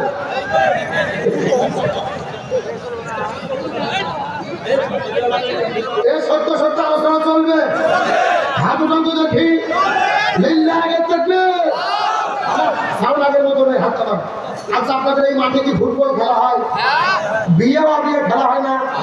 এক পাশে যারা বিয়ে করতো তারা, আর এক পাশে যারা বিয়ে করবে তারা, এরকম খেলা হয় না? এখন একটা তাকবীর দেবো, প্রথমে তাকবীর দেবে যারা বিয়ে করেনি তারা, তারপরে তাকবীর দেবে যারা বিয়ে করেছে বিবাহিত তারা। দেখি কাদের সাউন্ড বেশি দেখার দরকার আছে না নাই? প্রথমে হাত উঠে অবিবাহিত তারা যারা, দেখি যারা যারা বিয়ে করেন অবিবাহিত, হ্যাঁ যুবক ছেলে পেলে, লিল্লাহে তাকবীর। এখন যারা যারা বিয়ে করছেন বাবা যেরকম মহিলা এই ভাই হাত তোলেন, যারা যারা বিয়ে করেছেন হাত তোলেন, লিল্লাহে তাকবীর। ভাই সাউন্ড শুনতে বেশি, আপনি বিয়ে করছেন এই জন্য বলতেছেন আসলে বিয়ে লাগের সাউন্ড বেশি, আর কারণ হলো বিয়ে লাগের সংখ্যা বেশি, তখন ঠিক কিনা? এখন বিয়ে অবিয়ে সবাই মিলে সাথে যদি একটা তাকবীর দেই সাউন্ড কম হবে না বেশি হবে? সবাই মিলে এমন একটা তাকবীর দেবো, আশেপাশে কোনো সার পোকা, জ্বালা পোকা, উই পোকা, ইসলাম বিদ্বেষী শক্তি যদি থাকে ওদের অন্তরের জন্য কাঁপুনি সৃষ্টি হয়। রাজি আছেন? দেখি সবাই টান টান হাত তুলে, দেখি সবাই হাত ধরে একটু নাড়াচাড়া করেন, ঘুম ছাড়ু। আলহামদুলিল্লাহ, হাত ধরে একটু মুষ্টি করেন, মুষ্টি। লিল্লাহি তাকবীর। আর কোরআনের আলো সংসদে জানো, সারা বাংলায় জানো, ঘরে ঘরে জানো, দুনিয়ার মুসলিম ইসলামের শত্রুরা কোরআন আছে যেখানে, হাদিস আছে যেখানে, আলেম ওলামা যেখানে, লিল্লাহি তাকবীর। আলহামদুলিল্লাহ ভাই, আমার কলিজা ঠান্ডা হয়ে গেছে। রাত বাজছে 12:07। আপনাদের চোখের দিকে চাইয়ে মনে হচ্ছে সন্ধ্যে 7টা বাজে। আলহামদুলিল্লাহ বলেন, মানে রাত 12টা কবুল পার হয়ে গেছে, আমরা বুঝতেই পারিনি। আমার বোন বলতেছে আজকের মাহফিল আল্লাহর দরবারে কবুল হয়ে গেছে, আমিন বলেন। আর 10টা মিনিট টাইম কি দেবেন? দেবেন? তবে আমাকে কথা দিতে হবে, একটা লোক উপা যাবে না, যে উঠবে তার হাত ধরে বসে দেবেন। রাজি আছেন? চলবে চলবে, আলোচনা চলছে চলছে, তবে কোনো উঠাউঠি করা যাবে। গভীর মনোযোগ লক্ষ্য করুন, কয়টা কারণে মহিলারা জাহান্নামে যাবে? আরো জোরে বলেন, চিৎকার করে বলেন, বেপরদা নারীরা। আমার বন্ধুগণ, মুসলমান ভাইরা, গভীর মনোযোগ লক্ষ্য করুন। ওই যে আবু তালিব নবীর চাচা কেন জাহান্নামের মধ্যে যাবে আপনাদেরকে বলবো, তবে মহিলাদের জন্য এক মিনিটে একটা বাস্তব সত্য ঘটনা বলতে চাই। কোন মহিলা যদি পর্দার বিধান মেনে না চলে, ওই মহিলার কবরের ভেতরে আল্লাহ কত আযাব দেবে, এই দৃষ্টান্ত আপনাদের মধ্যে বলতে চাই। ওই পাকিস্তান দেশের করাচি শহরের ঘটনা আল্লামা তারিক জামিল রহমাতুল্লাহ আলাইহি তার কিতাবের মধ্যে বর্ণনা করে বলেন, আমার দেখা কবরের আযাব বইয়ের মধ্যে লেগেছে। ওই পাকিস্তান করাচি শহরের ভেতরে একটা সুন্দরী মেয়ে দুনিয়ার মধ্য থেকে বিদায় নিয়ে চলে গেলেন। ওই মেয়েটির মৃত্যুবরণের পরে এলাকার মানুষেরা যখন কবর করার জন্য চলে গেছে, কবর করতে করতে লক্ষ্য করে দেখে ওই অন্ধকার কবরের ভেতরে 1 নয় 2 নয় 99টা বিষাক্ত সাপ এসে হাজির হয়ে গেছে। মুসলমান গভীর মনোযোগ, মানুষেরা বড় আশ্চর্য হয়ে গেলেন। জীবনে কতদিন কবর খনন করেছি, কোন কবরের মধ্যে তো সাপ দেখতে পারি না। আজকে কবরের ভেতরে কেন 99টা সাপ চলে আসলো? প্রথম কবর বাদ দিয়ে 2 নম্বর কবরটা খনন করা শুরু করলেন। 2 নম্বর কবর যখন খনন করা শুরু হয়ে যাবে, লক্ষ্য করে দেখতে পারে ওই 2 নম্বর কবরের ভেতরেও 99টা সাপ চলে এসেছে। 2 নম্বর কবর বাদ দিয়ে 3 নম্বর কবর যখন খনন করলেন, 3 নম্বর কবরের ভেতরেও 99টা সাপ চলে এসেছে। চিৎকার করে বলেন তো, কবর খনন করেছে কয়টা? এলাকার মধ্যে বড় হইচই পড়ে গেলেন। পাকিস্তানের মিডিয়ার ভেতরে তোর পার হয়ে গেল। পাকিস্তান দেশের বড় বড় মুফতি মধ্যস্থদেরকে ডাকা হলো। 3টা কবর খনন করেছি, 3 কবরের মধ্যে 99টা করে সাপ চলে এসেছি। এখন আপনারা ফতোয়া দেন, আমরা কি করতে পারি?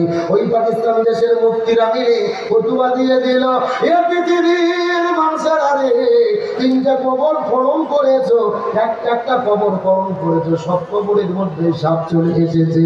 তার মানে বোঝা গেল 3টা কবর কেন, 3000 কবর কেন, 3 লক্ষ কবর কেন? তোমরা যদি 3 কোটি কবর যখন করো কোনো লাভ হবে না রে। ওই নিয়তি দুনিয়ার ভেতরে যেই পাপ করেছে ওই পাপের কর্মফল তাকে কবরে ভোগ করতে হবে। ওই নিয়তি দুনিয়াতে কি এমন পাপ করলো, কি এমন অন্যায় করলো যার কারণে কবরের মধ্যে 99টা সাপ আসলো। জানতে মন চায় কি চায় না? জোরে বলেন চায় কি চায় না? আলোচনা কি চলবে? জোরে বলেন চলবে। তবে গভীর মনোযোগ লক্ষ্য করেন, বর্তমানে পৃথিবীর যা হালচাল চলতেছে, তাম পৃথিবী হলো একটা নাট্য মঞ্চ, আর বাংলাদেশ হলো নাট্য মঞ্চের রাজধানী। কথা বলেন না কেন? এই বাংলাদেশের আম জনতা দলের প্রধান তারেক রহমান, চেনেন না আপনারা? গত কয়েকদিন হলে তিনি প্রেস ক্লাবের সামনে আমরণ অনশনে বসে গেছে। কেন? কারণ কি? বলতেছে আমার দলকে যতক্ষণ নিবন্ধন দেওয়া না হবে আমি অনশন ভাঙবো। প্রতি ঘন্টায় ঘন্টায় কাগজের মধ্যে লিখে দেয় যে অনশনের 120 ঘন্টা, 125 ঘন্টা। আমি চিন্তা করলাম যে কে আরে ওর কাছে ঘন্টায় ঘন্টায় কাগজকে দেয়, কোনো জিব্রাইল আসতেছে নাকি? কথা কন। এর দলের নাম হলো আম জনতা পার্টি, ও নিজে হলো আমের ব্যবসায়ী। মানে দলের নামের সাথে ব্যবসারও মিল আছে। মানে আমও বিক্রি করতেছে, দলেরও প্রচার করতেছে। এখন সে বললো আমি প্রয়োজনে মারা যাব, নিবন্ধন না দেওয়ার পর্যন্ত এখান থেকে উঠবো।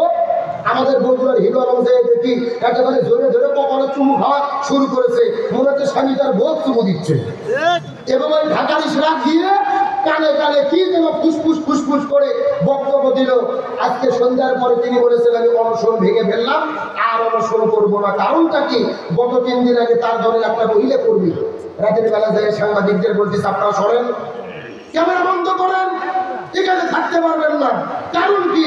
বলতেছে এখন আমাদের নেতা খাবে, খাবার ভিডিও করা যাবে না, আপনার চলে যান। তখন সাংবাদিকেরা বলতেছে কেন যদি খাই তাহলে আমার অনশন হলো কি? অনশন মানে তো হচ্ছে না খেয়ে থাকা। যদি আপনি লুকে লুকে গরু গোস্ত ভুলো খাওয়ান যে অনশন হলো কেমনে? ওর দলের এমনও কর্মী খাইলে যে অনশন থাকে না, ও কর্মী এটাও বলবে। কথা বলেন, কথা বলেন। বলতেছে কোনো টেনশন নাই, নিজের সামনে বক্তব্য যতই যায় খেতে হবে, শক্তি করতে হবে, শক্তি ছাড়া আন্দোলন কেমনে করবে? এই সমস্ত ঘটনা দেখেই মনে হয় যে বাংলাদেশ নাট্য মঞ্চের রাজধানী। যখন যা খুঁজিছে তা করতেছে।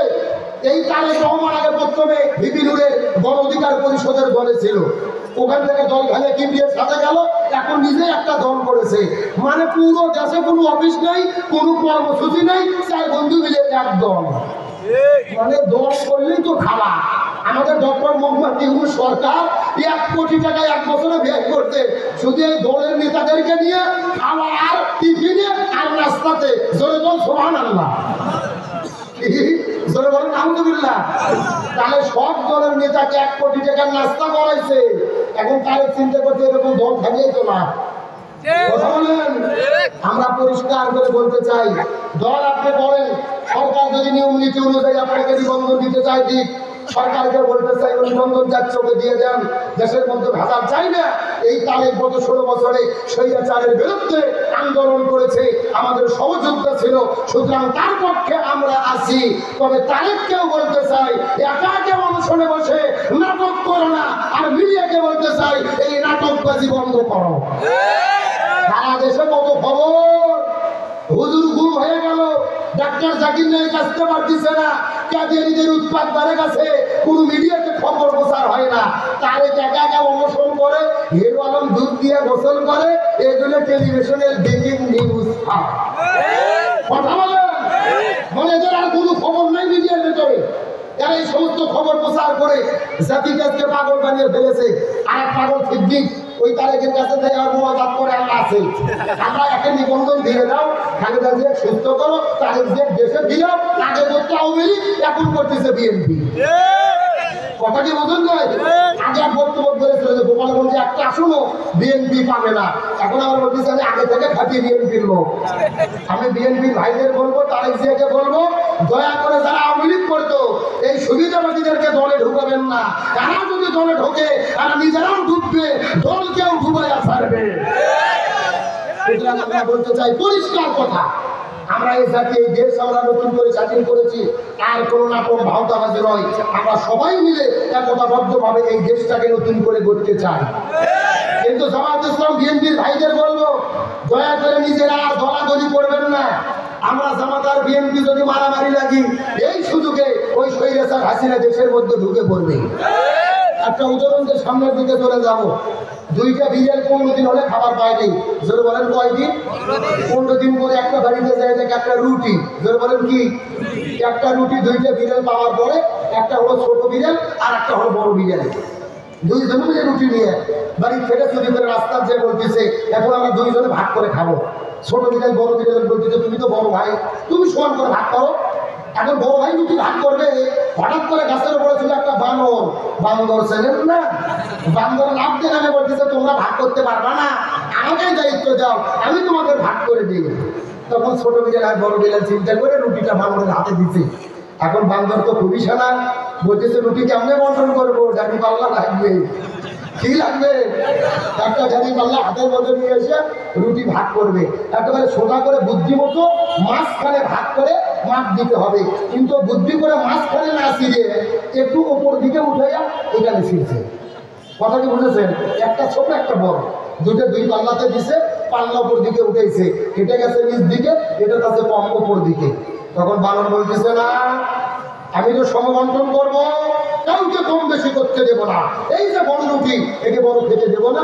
বিসমিল্লাহ বলে রুটিটা নিয়ে মুখের মধ্যে ঢুকে দিয়ে অর্ধেক পর্যন্ত এক কামড় দিছে। কথা কি বুঝেছেন? মানে যেহেতু বড় হয়েছে সমান করা লাগবে, তবে কায়দা করে যেখানে কামড় দিলে সমান হবে ওখানে কামড় দেয়নি, আরো একটু বেশি করে বাড়াইয়া কামড় দিচ্ছে। এখন এটা হয়েছে ছোট, এটা হয়েছে বড়। ওই পাল্লা গাছে উপরে, এই পাল্লা গাছে নিচে, এইরকম করে মাপ দেয়। যে পাশে বড় হয় নিজেই খেয়ে ছোট করে। এইরকম খাইতে খাইতে 30 মিনিট খাইছে। এখন ছোট বিড়াল দেখতেছে পুরো রুটি শেষ, সেই পাশে এতটুকু, এই পাশে এতটুকু। তখন দুই বিড়াল চিন্তা করতেছে যে বান্দর ঘর যদি একে থামানো না যায়, আমরা রুটি খাওয়াবো দূরের কথা, রুটির গন্ধ পর্যন্ত পাবো না। আসার জন্য বলি না, এই গল্পের মধ্যে শিক্ষা আছে। আজকে বাংলাদেশের সবচেয়ে বড় দল বিএনপি, তারপরে জামাত ইসলাম। আমরা আমাদের রুটি ভাগ করে খাবো, কিন্তু রুটি ভাগ করার দায়িত্ব ওই বান্দর নামক ভারতের হাতে যদি দেই, আমাদের আমল যাবে, সালাম চলে যাবে। এই জন্য আমরা নিজেরা যত দলাদলি করবো, ওই বান্দর নামক ভারত এসে আমাদের উপরে তাগিদারি করে আমাদের 12টা বাজায়া এই সুযোগে স্বৈরাচার হাসিনাকে ঢুকে দেবে। আমরা কি সেই সুযোগ দেব? বলেন সেই সুযোগ দেব? সুতরাং বিএনপির জামাতের ভাইদের বই দলাদলি করবেন না। সবাই সুষ্ঠুভাবে নির্বাচন করেন, জনগণ যাদের পক্ষে রায় দেবে, মিলে জিলে দেশ চালাবেন। ভাইয়ে ভাইয়ে 16 বছর আমরা একই রাস্তায় একই ছাত্রের বিরিয়ানি খাইয়া আন্দোলন করেছি, নিজেদের ভেতরে ফাটল ধরাইয়া ভারত আর স্বৈরাচারদেরকে সুবিধা করে দিতে চাই না। সুতরাং একতাবদ্ধভাবে এই বাংলার জমিনে শান্তি কায়েমের জন্য কাজ করতে কারা কারা রাজি আছেন, দুটি হাত আল্লাহকে তুলে দেখান।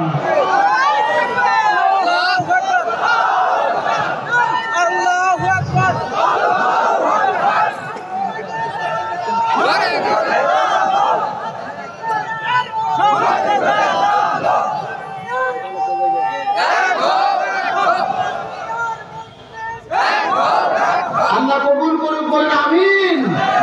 চলবে আলোচনা 5 মিনিট চলবে, তাহলে চিন্তা করে বলেন রসুলের কাছে আবু তালিব যাবে কোথায়? আরো জোরে বলেন। আমার যে বন্ধুগণ, মুসলমান ভাইয়া, গভীর মনোযোগ লক্ষ্য করুন। যেই মেসেজটা দেওয়ার জন্য এতক্ষণ পর্যন্ত আমি 2 ঘন্টার উপর আপনাদের মধ্যে আলোচনা করে ফেললাম, শেষ 2টা মিনিটে কথাগুলো ভালো করে মাথার মধ্যে ঢোকানোর চেষ্টা করবেন। নবীজির চাচা আবু তালিব কেন জাহান্নামের মধ্যে যাবে, এর পিছনে কারণটাকে ভালো করে বোঝার চেষ্টা করবেন। নবীজির চাচা আবু তালিব যে দিলজনের মধ্যে থেকে বিদায় নিয়ে চলে যাবেন, মৃত্যুর সময় নবী আবু তালিবের কাছে যাওয়ার পরে ডাকতে বলে, চাচা একটাবার আপনি শুধু বলেন লা ইলাহা ইল্লাল্লাহ মুহাম্মাদুর রাসূলুল্লাহ, বলার কোনো দরকার নাই, শুধুমাত্র আল্লাহকে স্বীকার করেন, আমি প্রয়োজনে ঝগড়া করে আপনাকে জান্নাতের মধ্যে নিয়ে যাব। মুসলমান এখনো কথার গুরুত্ব বোঝেন নাই। আমার নবী আবু তালিবকে ডাকতে বলেন, চাচা একটা বার শুধু বলেন লা আমাকে মেনে নেন, আমি নবী, আমাকে নবী হিসেবে আপনার মানার কোনো দরকার নাই। একবার যদি আল্লাহকে মেনে নেন আর দুনিয়া থেকে যদি বিদায় নিয়ে চলে যান, আমি প্রয়োজনে আল্লাহর সঙ্গে ঝগড়া করে আপনাকে জান্নাতের মধ্যে ঢুকাইয়া দেব।